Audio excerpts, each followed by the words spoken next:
இறைவழி மருத்துவ கருத்தரங்கத்தில் இன்று அறிமுக நாளாக இருக்கும் நிலையில் சில கேள்விகள் இருக்கின்றன. இந்த கேள்விகளை படித்த பிறகு இதற்குரிய விளக்கத்தை கூறலாம் என்றிருக்கிறேன். டாக்டர் அவர்களுக்கு எனக்கு கர்ப்பப்பை என்ற உறுப்பை எடுத்து விட்டார்கள், கர்ப்பம் தரிக்கக்கூடாது, கர்ப்பம் உண்டானால் உயிருக்கு ஆபத்து உண்டாகும் என்றும் அதற்கு மருந்துகளும் மாத்திரைகளும் தினமும் தவறாது சாப்பிட வேண்டும் என்று டாக்டர் சொல்கிறார். அதாவது இரவு தினமும் மாத்திரை எடுத்துக்கொள்கின்றேன், இதனால் பின் விளைவு உண்டா? இறைவழி மருத்துவத்தில் எனக்கு ஒரு வழி சொல்லவும், கர்ப்பம் தரிக்க வழி உண்டா? துஆ செய்வதுதான் நோய் நிவாரணம் என்றால் நாங்கள் எங்களுக்கே துஆ செய்தால் நோய் நீங்காதா? கோபம், பெருமை, தற்பெருமை, குறைகள் கூறுவதை தவிர்ப்பது எப்படி? இறைவன் கொடுத்த மன ஆரோக்கியத்தை பாதுகாத்துக் கொள்வது எப்படி? ஆன்மாவை அதிகமாக நெருங்குவது எப்படி? இறைவழி மருத்துவம் என்கிறீர்கள், எவ்வித மருந்துகளும் இன்றியே குணப்படுத்த முடியும் என்றால் நபி அவர்கள் நோய்களுக்கு மருந்துகளை ஏன் அறிவிக்க வேண்டும்? ஜகாத் என்றால் என்ன? மருத்துவம் செய்து கொள்வது இணை வைப்பு ஆகுமா? அலோபதி, அக்குப்ரெஷர், ஹோமியோபதி, இறைவழி மருத்துவம்.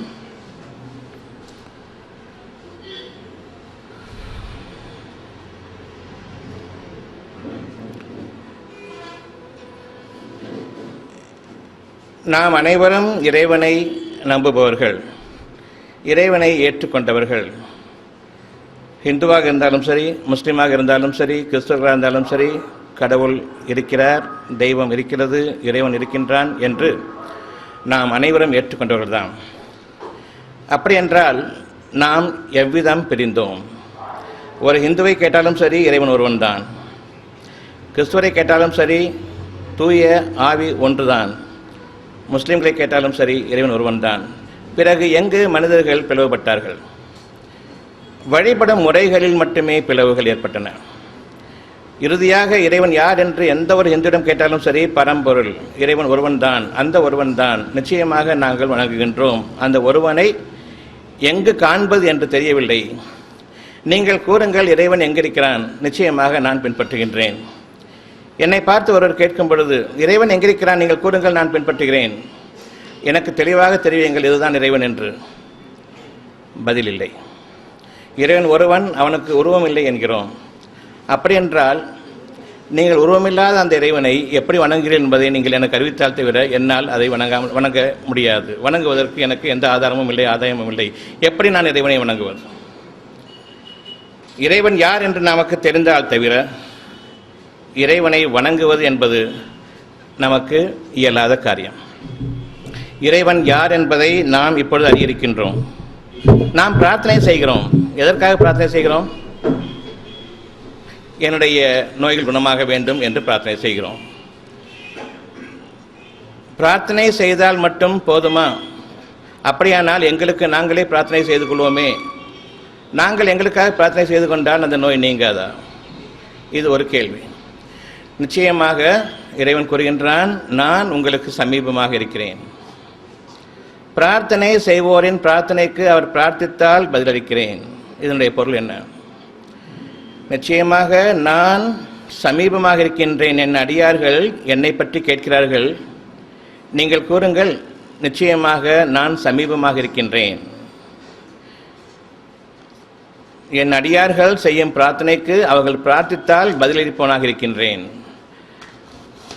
ஏன் என்னுடைய பிரார்த்தனைகள் நிறைவேறவில்லை என்றால் என்னுடைய பிரார்த்தனைகள் பிரார்த்தனைகளாக இல்லை, எனவே பதில்கள் எனக்கு இல்லை இறைவனிடமிருந்து.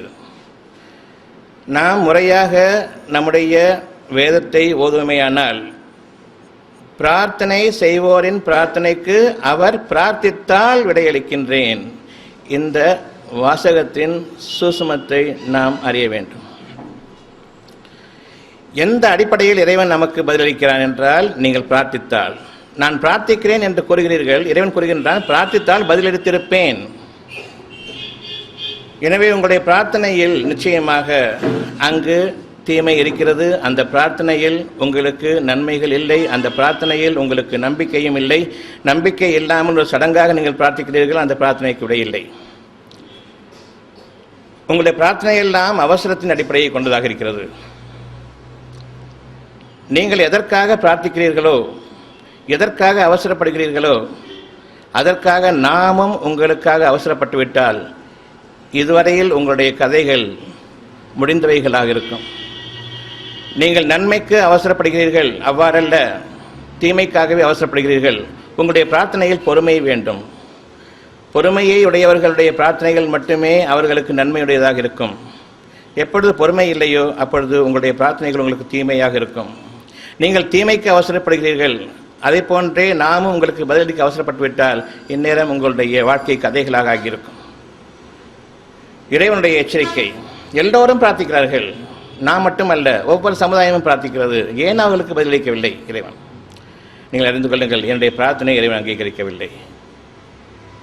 அங்கீகரித்திருந்தால் நிச்சயமாக நமக்கு நம்முடைய பிரார்த்தனை விடையளிக்கப்பட்டிருக்கும். நாம் நன்றாக இருப்போம், நம்முடைய காலங்கள் நன்மையாக அமைந்திருக்கும். நாளைய வாழ்க்கையிலும் நமக்கு நம்பிக்கை எனும் துளிர் வேறொன்றிருக்கும்.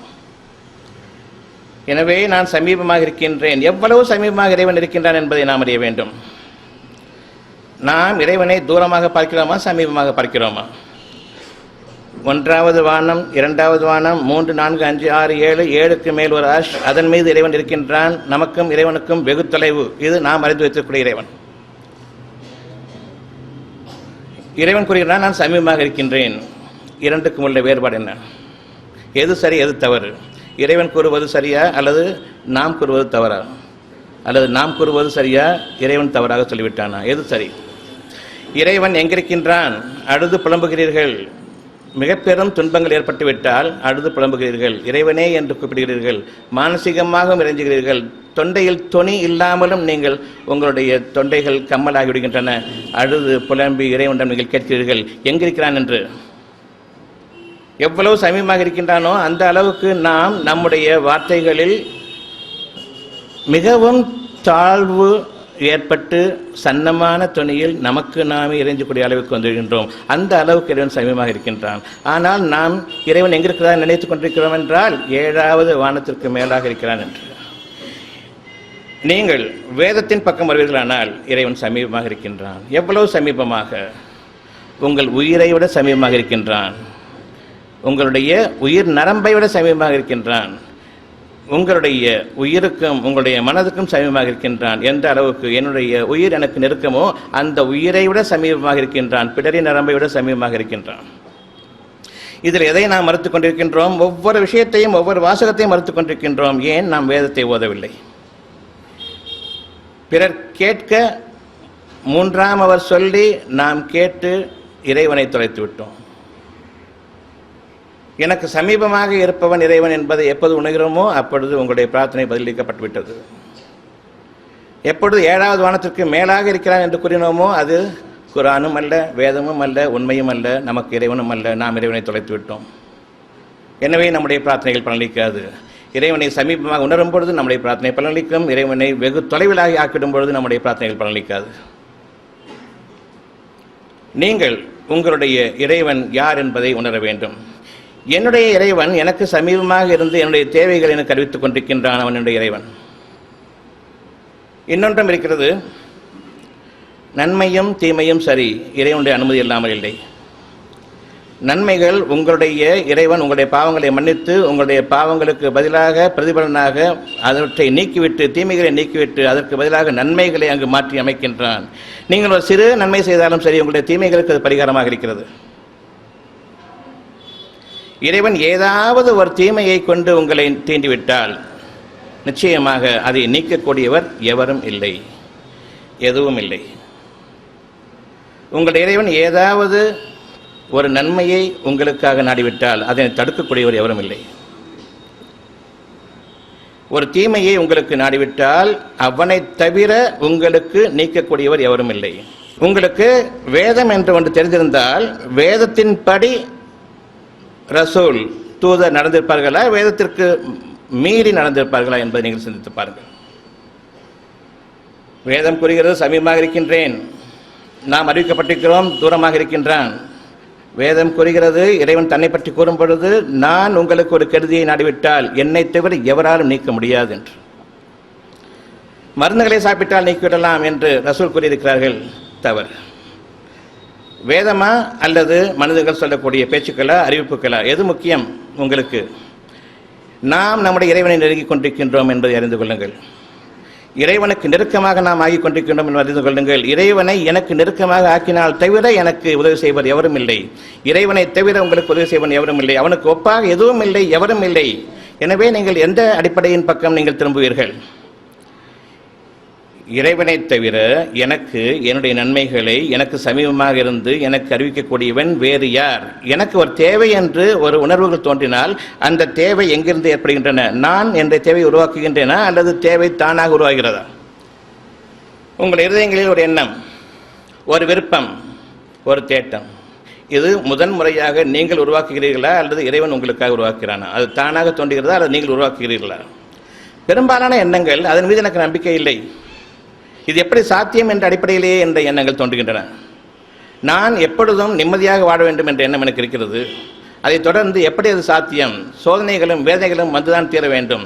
சோதனைகளும் வேதனைகளும் தான் வாழ்க்கை என்று பிறர் சொல்ல கேட்டு அதை நம்முடைய வாழ்க்கையாக ஏற்றுக்கொண்டு எனக்கு சோதனைகளையும் வேதனைகளும் வரும் என்கிறோம். இறைவன் கூறுகின்றான், உங்களுக்கு பயபக்தி இருக்குமானால், உள்ளட்சம் இருக்குமானால், உங்களுக்கு இந்த உலக வாழ்க்கையில் கவலையும் இல்லை, இந்த உலக வாழ்க்கையில் உங்களுக்கு துன்பமும் இல்லை, நீங்கள் துக்கப்படவும் மாட்டீர்கள். எதை நம்புவீர்கள்?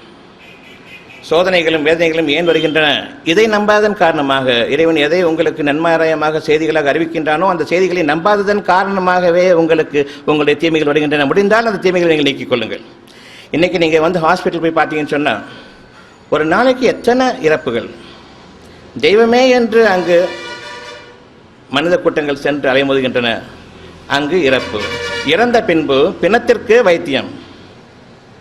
ஐசியூக்குள்ள கூப்பிட்டு போயிட்டாங்கன்னு சொன்னால், இன்டென்சிவ் கேரில் கூட்டிகிட்டு போயிட்டாங்கன்னு சொன்னால் அங்கே என்ன நடக்குது, என்ன அநியாயம் நடக்குதுன்னு யாருக்கும் தெரியாது. எந்த அளவுக்கு உங்களை ஏமாற்ற முடியுமோ அந்த அளவுக்கு இந்த மருத்துவமனைகளில் உங்களுக்கான எதிரான துரோகமான செயல்கள் நடைபெற்றுக் கொண்டிருக்கின்றன. கேன்சருக்கு வைத்தியம் தெரியாது, ஆனால் கண்டிப்பாக நான் வைத்தியம் பார்ப்பேன். மஞ்சள் காமாலைக்கே வைத்தியம் தெரியாது. சாதாரண சூர்ணம் கொடுத்த 2 நாளில் குணமாகிற மஞ்சள் காமாலை 6 மாதம் ஆனாலும் சரியாது, குணமாகாது. இருந்தாலும் நான் தான் குணப்படுத்துவேன், நான் தான் குணமாக்குவேன். ஓவரிஸில் கட்டி இருக்குது, அந்த உறுப்பில் உள்ள நோயை குணமாக்க சொல்லி போனால் ஓவரிஸையே நீக்கிட்டு நான் குணமாக்கிட்டேன். அதையும் நாம் நம்பக்கூடியவர்கள் தான். எந்த அளவுக்கு தான் நாம் நம்முடைய சுய உணர்வையும் சுய சிந்தனையையும் இதன் காரணமாக சுய புத்தியையும் இழந்துவிட்டோம். மனிதர்கள் சொல்லை கேட்டு பெரும்பாலான அவர்கள் பின்பற்றியதன் காரணமாக நாம் நமக்கு இருக்கக்கூடிய அந்த சிந்தனையை நிச்சயமாக நாம் உபயோகிக்க தவறிவிட்டோம். நாம் நம்முடைய சிந்தனையை உபயோகித்தால் தவிர நமக்குரிய வழி நமக்கு புலப்படாது. என்ற இறைவன் எனக்கு சமீபமாக இருந்தால் எனக்கு நன்மை, எனக்கு அதிகமாக தூரமாக இருந்தால் எனக்கு நன்மை இல்லை. சமீபமாக இருப்பவன் என்னை கவனிப்பான், தூரமாக இருப்பவன் நான் செல்ல முடியாது, அவன் எங்கே இருக்கிறான் என்பது எனக்கு தெரியாது. எங்கேயும் இருக்கின்றான், அப்படி என்றால் எங்கேயும் இருக்க வேண்டும். நான் எங்கு என்னுடைய இறைவனை தவறிவிட்டேன், எங்கே இருக்கிறான் என்பது தெரியவில்லை. சமீபமாக இருக்கிறான், தூரமாக இருக்கிறான் என்பது கூட எனக்கு தெரியவில்லை. நான் இறைவனை பிரார்த்திக்கின்றேன். எப்படி அது? நீங்கள் இறைவனை கண்ணியப்படுத்த வேண்டிய முறைப்படி நீங்கள் கண்ணியப்படுத்துவீர்களானால் நிச்சயமாக இறைவன் அந்த நன்றியுணர்வை ஏற்றுக்கொள்வனாக இருக்கின்றான். நிச்சயமாக இறைவன் நன்றி மறவாதவன் என்பதை நாம் உணர வேண்டும்.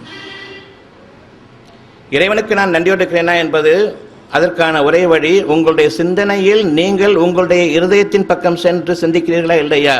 இறைவன் எங்கிருக்கிறான் என்பதை, என்னுடைய இறைவன் எனக்காக என்னுடைய தேவைகளை எனக்கு அறிவித்துக் கொண்டிருக்கின்றான், அல்லது நீங்கள் எனக்கு அறிவிக்கிறீர்களா அல்லது நான் உங்களுக்கு அறிவித்துக் கொண்டிருக்கின்றேன். நாளைய வாழ்க்கையில் உங்களுடைய தேவை என்ன என்பதை உங்களுடைய இறைவன் உங்களுக்கு அறிவித்தான் தவிர எனக்கு கிடையாது. வேறு யாருக்கும் அதன் மீது அதிகாரம் கிடையாது. இறைவன் கூறுகின்றான், மனிதனுக்கும் அவனுடைய இருதயத்திற்கும் இடையே நிச்சயமாக நான் ஆதிக்கம் புரிகின்றேன், எவருக்கும் அதன் மீது அதிகாரம் இல்லை. என் மனதின் மீது எனக்கு அதிகாரம் இருக்கிறது என்று யார் கூறுகிறார்களோ அவர்கள் சிந்தித்து பார்க்கட்டும். ஒரு கவலையை இறைவன் உங்களுடைய இருதயத்தில் போட்டுவிட்டான், முடிந்தால் நீக்கிக் கொள்ளுங்கள். ஒரு வேதனையை உங்களுடைய இருதயத்தை தீண்டும்படி இறைவன் செய்துவிட்டால், நெருப்பு அங்கு பற்றி கொண்டால், இருதயத்தில் பற்றி கொண்டால், முடிந்தால் அதை நீக்கிக் கொள்ளுங்கள். நீங்கள் ஏன் எனக்கு தூக்கம் வரல, பலவிதமான எண்ணங்கள் என்னை அலைக்கழிக்கின்றன, எதற்காக இந்த பேச்சுக்கள் எல்லாம் ஏற்படுகின்றன? உங்களுடைய மனம் உங்களுடைய கட்டுப்பாட்டு இருக்கிறது, அதிகாரம் எல்லாம் உங்களுக்கு இருக்கிறது, உங்களுடைய மனம்தான். ஏன் அதன் மீது உங்களுக்கு அதிகாரம் இல்லை? எதற்காக உங்களுடைய கவலையோ துக்கமோ உங்களால் நீக்கிக் கொள்ள முடியவில்லை? ஏன் தூக்கமில்லை என்று பரிதவிக்கிறீர்கள்? உங்களுடைய காரியங்கள் அனைத்தும் இறைவனிடம் இருக்கின்றன. ஒரு பேச்சுக்காக ஒரு அறிவை கொடுத்திருக்கின்றான், நீங்கள் என்ன செய்கிறீர்கள் என்பதை கவனிப்பதற்காக. இந்த அறிவு போதுமானது என்று சொல்லிவிடுகிறீர்கள். நிச்சயமாக உங்களுக்காக கொடுக்கப்பட்ட அறிவு, இந்த அறிவு உங்களுடைய வாழ்க்கைக்கு போதுமானது அல்ல என்பதை நீங்கள் அறிவதற்காகத்தானே தவிர இந்த அறிவு எனக்கு போதுமானது, இறைவன் தேவையில்லை என்பதற்காக அல்ல. உங்களுடைய இதயத்தின் பக்கம் திரும்புங்கள். அங்கு உங்களுடைய இறைவன் உங்களுக்காக உங்களுடைய நன்மைகளை போதித்துக் கொண்டிருக்கின்றான். ஒவ்வொரு நிமிடமும் ஒவ்வொரு கவலையும் வரும்போது நீங்க வேண்டும் என்று முதலாவது கூறுவது யார்? ஒரு தீமையை இறைவன் எப்பொழுது நாடுகிறான் என்றால், நீங்கள் மனமுரண்டாக இறைவனுக்கு எதிராக செய்யக்கூடிய அந்த காரியங்கள் நிலைத்திருக்கும் பொழுது நீங்கள் அந்த வேதனையை உணரும் பொருட்டே, உணர்ந்து இறைவன் பக்கம் திரும்ப வேண்டும் என்ற பொருட்டே உங்களுக்கு ஒரு சிறு சோதனையை கொடுக்கின்றான். இறைவன் எனக்கு தேவையில்லை என்றிருந்தீர்கள், இவ்வளவு காலமாக இறைவனை மறந்து விட்டிருந்தீர்கள், நீங்கள் பள்ளிக்கும் சென்று கொண்டிருந்தீர்கள், அங்கு உங்களுடைய பிரார்த்தனை நிறைவேறிக் கொண்டிருந்தன. திடீரென்று உங்களுக்கு ஒரு வேதனை வந்துவிட்டது, பெரும் சோதனை, சோதனைகளுக்கு மேல் சோதனை. ஏன் வந்தது? இறைவன் கூறுகின்றான், நான் அவர்களை வறுமையை கொண்டும் சோதனையை கொண்டும் வேதனையை கொண்டும் பிடித்தேன், அவர்கள் திரும்பி வரும் பொருட்டு. என்னை விட்டு வெகு தொலைவில் சென்று விட்டார்கள். இறைவன் எங்கோ இருக்கிறான் என்று அவர்கள் சென்று கொண்டிருக்கிறார்கள், அவர்கள் திரும்பி வரும் பொருட்டு. இப்போ வீட்டில் உட்கார்ந்த நிலையிலையும் படுத்த நிலையிலையும் விழாப்புறங்களில் சாய்ந்த நிலையிலும் இறைவனே என்னை பாதுகாத்துக்கொள், என்னை காப்பாற்றுன்னு சொல்லுவீங்களா, சொல்ல மாட்டீங்களா? அப்போ தொழுகையை முடிச்சுட்டு துவா கேட்பீங்களா? துவாவை முதல்ல செய்வீங்களா? எந்த நேரமும் 24 hours அந்த உங்களுடைய எண்ணங்கள் இருக்கக்கூடிய அந்த வேதனைகள் நீங்கும் வரையில் நீங்கள் துவா செய்வீங்களா, செய்ய மாட்டீங்களா? உங்களுக்கு ஒரு வேதனையை கொண்டு தீண்டிவிட்டால் அந்த பிரார்த்தனையை நீங்கள் மேற்கொள்ளுங்கள். இறைவன் எவ்வளவு சமீபமாக இருக்கிறான் என்று தெரியும். 5 வேளைகள் மட்டும் நான் பிரார்த்தனை செய்துவிட்டால் போதும் என்று ஒருபோதும் நினைக்க வேண்டாம். சூரா 35:14 வசனத்தில் இறைவன் கூறுகின்றான், யாவற்றையும் அறிபவனை போன்று உங்களுக்கு எவருமே அறிவிக்க மாட்டார்கள். யாவற்றையும் அறிபவன் யார்? யாவற்றின் மீதும் அதிகாரமுடையவன் யார்? யாவற்றையும் அறிபவன் யார்? அவன் அறிவிப்பதை போன்று வேறு எவரும் அறிவிக்க மாட்டார்கள் என்று கூறினால், எனக்கு லட்சக்கணக்கான அறிவிப்பாளர்கள் இருக்கிறார்கள், நான் அவர்களை பின்பற்றுவேன். ஒருவனுக்கு எத்தனை இணைப்புகள்? மீண்டும் உங்களுடைய வேதத்தை நீங்கள் படியுங்கள். இது குறிப்பிட்ட மனிதருக்கு, குறிப்பிட்ட ஒரு மதத்தினுடைய இறைவனுடைய பொருத்தமான கண்ணியமான அவன் கண்ணியத்திற்குரிய ஒரு சொல் அல்ல. இறைவன் யாவற்றையும் அறிந்தவன். இதை யார் மறுப்பார்கள்? எந்த மதத்தை சார்ந்தவர்கள் மறுப்பார்கள்? இறைவன் நிச்சயமாக யாவற்றையும் அறிந்தவன், இது சந்தேகமில்லை. இறைவன் மீண்டும் கூறுகின்றான், யாவற்றையும் அறிபவனை போன்று உங்களுக்கு எவருமே அறிவிக்க மாட்டார்கள். இதனுடைய பொருள் என்ன? மனிதர்கள் அறிவிப்பார்கள் என்றால் நாம் இறைவனை தொலைத்து விட்டோம், பிரார்த்தனை செய்கிறோம் என்று கூறுகின்றோம். இறைவன் கூறுகின்றான், எப்பொழுதும் நீங்கள் என்னுடைய தேவையில் இருப்பவர்கள். ஒரு வேதனை தீண்டிவிட்டால் எந்நேரமும் நான் துவா கேட்டுக்கொண்டிருக்கின்றேன், பிரார்த்தனை செய்து கொண்டிருக்கின்றேன். எங்கு நாம் தவறுகின்றோம்? எப்படி நம்முடைய ஒரு வேதனை நமக்கு வந்ததும் அந்த நிமிடமே நாம் பிரார்த்தனையை மேற்கொள்கின்றோம். அந்த பிரார்த்தனை நம்முடைய வேதனைகள் நீங்கும் வரையில் தொடர்கின்றன என்பதை பாருங்கள். இதை அறிவிப்பதற்காகத்தான் உங்களுக்கு வேதனைகளும் சோதனைகளும் வருகின்றன. உங்களுடைய பிரார்த்தனை நிறைவேறுவதற்கு காரணம், பிரார்த்தனைகள் நீங்கள் தொடர்ச்சியாக இல்லை. விரும்பிய நேரத்தில் உங்களுடைய தேவைகள் நிறைவேற வேண்டும் என்றால், நான் இப்பொழுது சுகமாக இருக்கக்கூடிய நிலையில் என் இறைவனே எந்த சோதனையிலிருந்தும் வேதனையிலிருந்தும் என்னை நீ பாதுகாத்துக்கொள். நான் எந்த சோதனைக்குள்ளும் வேதனைக்குள்ளும் ஆளாகிவிடாதிருக்கும் பொருட்டு நான் உன்னுடைய பாதுகாவலிலேயே நான் இருக்க விரும்புகிறேன் என் இறைவனேன்னு சொன்னால், நமக்கு நம்முடைய இறைவன் இந்த பிரார்த்தனையை ஏற்றுக்கொள்வானா மாட்டானா? லட்சத்தில் ஒரு பிரார்த்தனை இது. எல்லோரும் ஒரே மாதிரி கேட்பாங்க. என்ன கேட்பாங்கன்னு சொன்னால், ஏதாவது ஒரு கஷ்டம் வந்துட்டா மாத்திரம் திரும்புறது. அந்த கஷ்டத்தை நீக்கிவிட்டால் இறைவன் கூறுகின்றான், நம்மை அடைக்காதது போலே சென்று விடுகின்றான். நாம் ஒரு கஷ்டத்தை கொண்டு அவரை தீண்டிவிட்டால் படுத்த நிலையிலும் இருந்த நிலையிலும் விழாப்புறங்களில் சாய்ந்த நிலையிலும் நம்மையே பிரார்த்திக்கின்றார்கள், நீண்ட பிரார்த்தனையாக பிரார்த்திக்கிறார்கள். அந்த கஷ்டத்தை நாம் நீக்கி விடுவோமேயானால் நம்மை அடைக்காதது போன்றே சென்று விடுகிறார். நிச்சயமாக மனிதன் மகா நன்றி கெட்டவனாக இருக்கின்றான். இது மனிதர்களை பற்றி இறைவனுடைய தீர்ப்பு. மகா நன்றி கெட்டவன், என்னுடைய துவா ஏன் நிறைவேறாது என்று நீங்கள் கேட்கிறீர்கள். நியாயமான கேள்வி. நீங்கள் மகா நன்றி கெட்டவர்கள். இறைவனுடைய தீர்ப்பு. என்ன செய்ய போறோம்? இப்போ நாம் எப்படி இறைவன் பக்கம் திரும்ப போகிறோம்? நம்முடைய ஒரு எண்ணம் இறைவனிடமிருந்து நமக்காக தோற்றுவிக்கப்பட்ட போது நாம் அதை நிராகரிப்பவர்கள் இல்லை. எனக்கு ஒரு புற்றுநோய் ஏற்பட்டால் நான் என் இறைவனிடம் திரும்புகிறேன், நான் குணமாக வேண்டும். அல்லது நான் டாக்டர்களிடம் திரும்புகின்றேன், என்னை நீங்கள் குணப்படுத்துங்கள். இதில் எது சரி, எது தவறு? உங்களுக்காக குணமாக வேண்டும் என்று அறிவிப்பவன் யார்? ஒரு நோய் வரும்பொழுதே அந்த நோய் குணமாகாது என்று தெரிந்த பிறகு நெஞ்சில் படபடப்பும் பயமும் அதிகமாகி விடுகின்றது. உங்களுக்கு கேன்சர் வந்துவிட்டது, புற்றுநோய் வந்துவிட்டது, சிறுநீரகங்கள் செயலிழந்து விட்டன. உள்ளுக்குள் படபடப்பு. என்ன படபடப்பு? அடடா பெரிய வியாதி வந்துருச்சு, இந்த படபடப்பு. ஏன் இந்த படபடப்பு? மனிதர்கள் சொல்ல கேட்டிருக்கின்றேன், இந்த வியாதி குணமாக்கப்பட மாட்டாது, இந்த வியாதி குணமாக சாத்தியம் இல்லை. சாத்தியமே இல்லை. யாருக்கு சாத்தியம் இல்லை? உங்களுக்கா இறைவனுக்கா?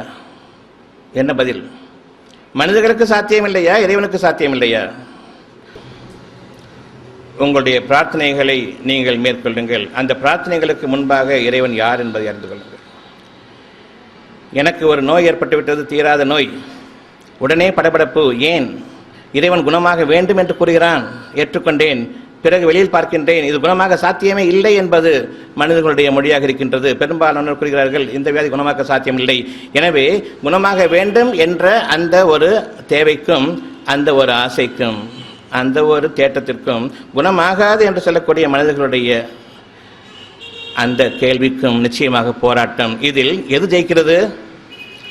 இறைவனுடைய வார்த்தை குணமாக வேண்டும் என்றா, அல்லது மனிதர்கள் கூறுகிறார் குணமாக முடியாது என்று? அது எது ஜெயிக்கிறது? இல்லை, பொதுவாக குணமாகாதுங்கிறது நின்றுச்சு சொன்னால் பயம் ஏற்பட்டுரும், குணமாகும் சொன்னால் நிச்சயமாக அமைதி ஏற்படும். சலாம்.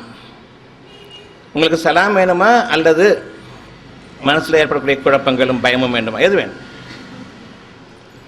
மனதிற்கு அமைதியும் நிம்மதியும் முக்கியமா, அல்லது இதற்கு மாறாக குழப்பமும் கலவரமும் மனதில் பீதியும் கொண்டு அச்சம் கொள்கின்றோமே, இதனுடைய விளைவு நீங்கள் பார்ப்பீர்களானால், நீங்கள் எதை நம்புகிறீர்களோ, எதை பயந்து நம்புகிறீர்களோ அது உங்களுக்கு இருக்கிறது. பயபக்தியுடன் எதை நீங்கள் நம்புகிறீர்களோ அது உங்களுக்கு இருக்கிறது. உள்ளச்சத்துடன் இறைவனை நீங்கள் நம்புகிறீர்களானால் உங்களுடைய சுகமும், அதைத் தொடர்ந்து உங்களுக்கு அமைதியும் நிம்மதியும் இருக்கின்றது. மனிதர்களுடைய அறிவை நீங்கள் நம்புகிறீர்களானால் பயமும் கலவரமும் துக்கமும் நிச்சயமாக உங்களுக்கு இருக்கின்றது. இதன் காரணமாக இன்னும் நீங்கள் நம்பிக்கையுடன் காரணமாக மரணமும் நிச்சயம். எந்த அடிப்படை உங்களுக்கு வேண்டும், எந்த அடிப்படை உங்களுக்கு நல்லது, எந்த அடிப்படை உங்களுக்கு கெட்டது என்பதை நீங்கள் உணர்ந்து செயல்பட வேண்டும். இறைவன் கூறுகின்றான் குணமாக வேண்டும், மனிதர்கள் கூறுகிறார் குணமாகாது. நாம் மனிதர்கள் கூறுவதையே பெரும்பாலும் எடுத்துக்கொள்கின்றோம். குணம் ஆகாது என்று எடுத்துக்கொண்ட பிறகு இறைவனிடம் திரும்புகின்றோம் குணமாக்கு என்று. இது இறைவனை கேலி செய்வதாகும். குணம் ஆகும் என்று எடுத்துக்கொண்டால் மேற்கொண்டு இறைவனை குணமாக்கு என்ற அந்த வார்த்தை தேவையில்லை. மனிதர்களா இறைவனா என்று வரும்பொழுது நாம் பெரும்பாலும் மனிதர்களை பின்பற்றுகின்றோம். மனிதர்கள் எதை அறிவாக வைத்துக் கொண்டிருக்கிறார்களோ இது மட்டும்தான் சாத்தியம் என்று கூறுகின்றோம். அங்கு நாம் இறைவனுக்கு புறம்பாக ஆக்கிக் கொள்கிறோம், நம்மை ஆக்கிக் கொள்கின்றோம். இறைவனுடைய கோபம் நம் மீது அங்கு நிலைக்கிறது. எனக்கு மனிதர்களுக்கும் இடையே ஒரு போட்டி என்றால், இறைவனுக்கு மனிதர்களுக்கு இடையே போட்டி என்றால், நாம் பெரும்பாலும் மனிதர்களை ஏற்றுக்கொள்கின்றோம், இறைவனை நிராகரிக்கின்றோம். அந்த அளவுக்கு நாம் இறைவனை கண்ணிய குறைவாக நம்முடைய இருதயத்தில் வைத்துக் கொண்டிருக்கின்றோம். மனிதர்கள் சொல்லக்கூடிய அந்த வார்த்தைகளை ஏற்றுக்கொண்ட பிறகு குணம் ஆகாது என்று இறைவனிடம் சொல்லிவிட்டு இறைவனிடம் கேட்கின்றேன், என் இறைவனை குணப்படுத்து என்று. அதுதானே? எப்பொழுது எனக்கு பயம் ஏற்பட்டு விட்டதோ, இறைவனை நம்பியிருந்தால் சலாம் ஏற்பட்டிருக்கும். மனிதர்களை நம்பியதன் காரணமாக பயமும் கலவரமும் அவநம்பிக்கையும் நிராசையும் ஏற்பட்டுவிட்டது. இப்பொழுது நான் இறைவன் பக்கம் திரும்புகின்றேன். இது இறைவனை கண்ணிய குறைவாக மதிப்பதாகும், இறைவனை கேலி செய்வதாகும், பரிகாசம் செய்வதாகும். எதை நீங்கள் பரிகாசம் செய்கிறீர்களோ அந்த பரிகாசம் உங்களை சூழ்ந்து கொள்ளும். இறைவன் யார்? இப்பொழுது வாருங்கள். உங்களுடைய இறைவன் யார் என்பதை நீங்கள் கேளுங்கள். இறைவன் எங்கிருக்கிறார் என்பதை கேளுங்கள். உங்களுடைய உடல் என்று ஒன்று இருக்கிறது. அந்த உடலை இயக்குவது உங்களுடைய உயிர், அப்படித்தானே? உயிர் இல்லைன்னா உடல் இல்லாமல். ஆன்மீகம் என்பது ஒரு கம்பசூத்திரம் அல்ல. சிந்தனை எப்பொழுது உருவாகிறதோ, மனிதர்களுடைய வழிமுறைகளிலிருந்து எப்பொழுது மாறுகின்றோமோ அப்பொழுது அங்கு உங்களுக்கு ஆன்மீகம் தலை தூக்குகிறது, ஆன்மீகம் நிலை பெறுகின்றது. ஆன்மீகம் என்றால் என் மனம் ஒவ்வொன்றுக்கும் நியாயமான விடையை காண்பதன் காரணமாக என் மனம் அமைதியடைகின்றது. இறைவன் பொருட்டே அமைதியடைகின்றது. என் இறைவன் எனக்கு அமைதி அளித்தான், அவனுடைய பெயர் சலாம். அவனுடைய அனுமதி இல்லாமல் அவனுடைய பெயரில் எனக்கு நிம்மதி இல்லை, சலாம் இல்லை. அவன் அனுமதித்தால் தவிர எந்த நன்மையும் நமக்கு இல்லை. எனவே எனக்கு மனம் சமாதானம் அடைகிறது என்றால், அமைதி அடைகிறது என்றால் அது இறைவனுடைய அனுமதியை கொண்டேதான். எந்த அளவுக்கு நான் இறைவனை அதிகமாக கூப்பிடுகிறேனோ அந்த அளவுக்கு எனக்கு அமைதி, எந்த அளவுக்கு நான் அவனை புறக்கணிக்கின்றேனோ அந்த அளவுக்கு எனக்கு அமைதி இல்லை.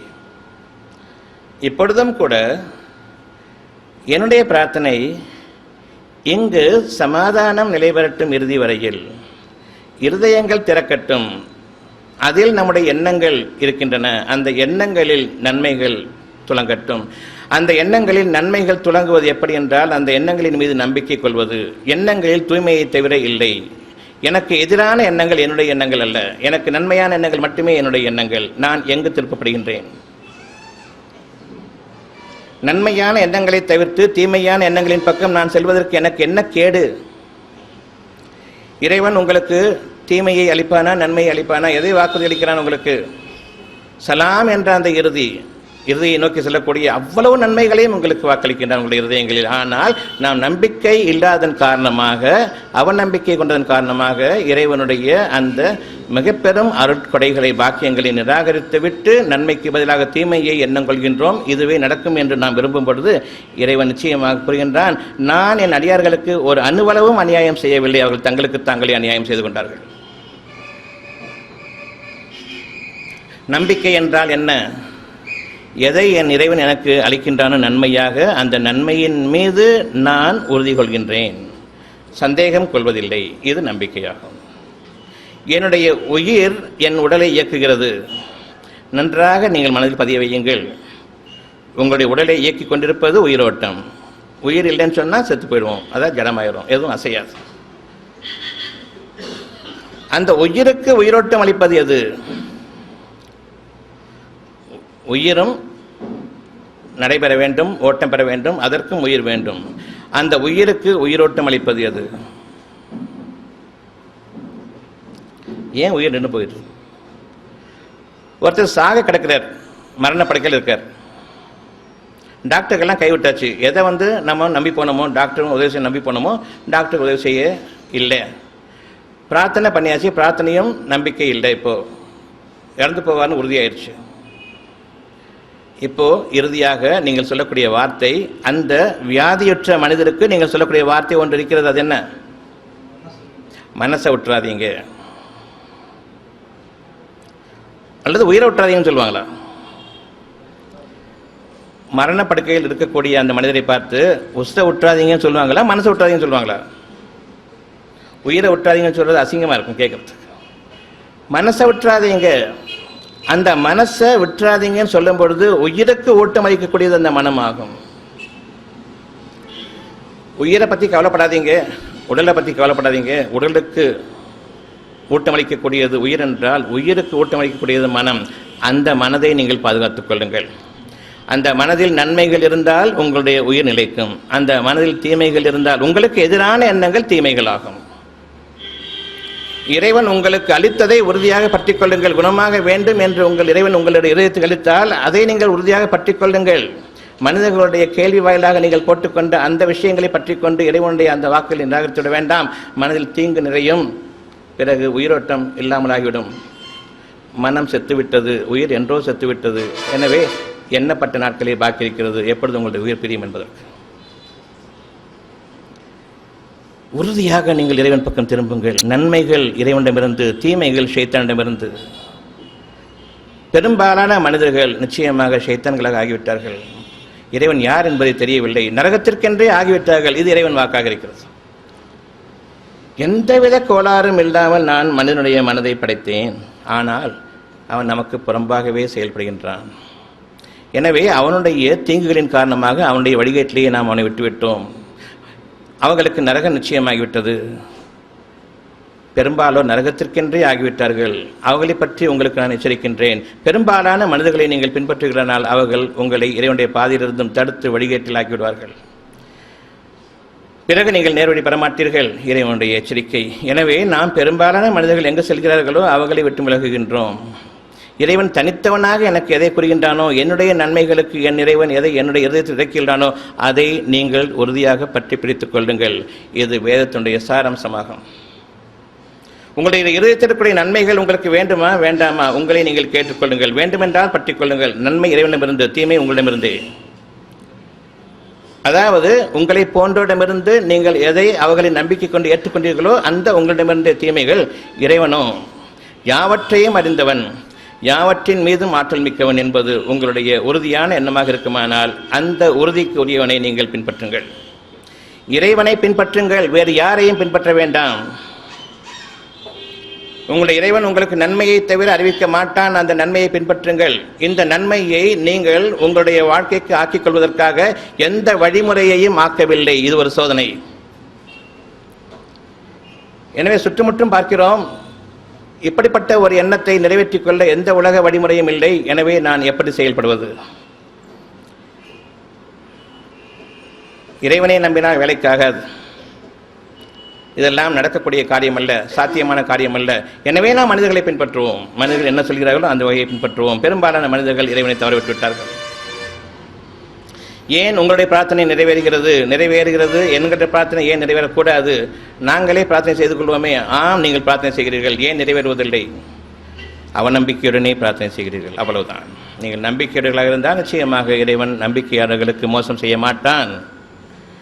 நீங்கள் நம்பிக்கை கொள்வீர்களானால், நல்லெண்ணங்களில் நிலைத்திருப்பீர்களானால், நம்பிக்கை கொண்டு நற்செயல்கள் செய்வோருடைய அவர்களுடைய காரியங்களை நிச்சயமாக இறைவன் வீணாக்க மாட்டான். அவர்களுக்கு இவ்வுலக வாழ்விலும் நன்மை இருக்கிறது, இன்னும் மறுமையிலும் இரட்டிப்பு கூலி இருக்கிறது. இதில் எதனை நீங்கள் மறுப்பீர்கள்? நன்மைக்கு நன்மையை தவிர கூலி உண்டா என்பது இறைவனுடைய கேள்வியாக இருக்கிறது. இதில் எதை நீங்கள் மறுப்பீர்கள்?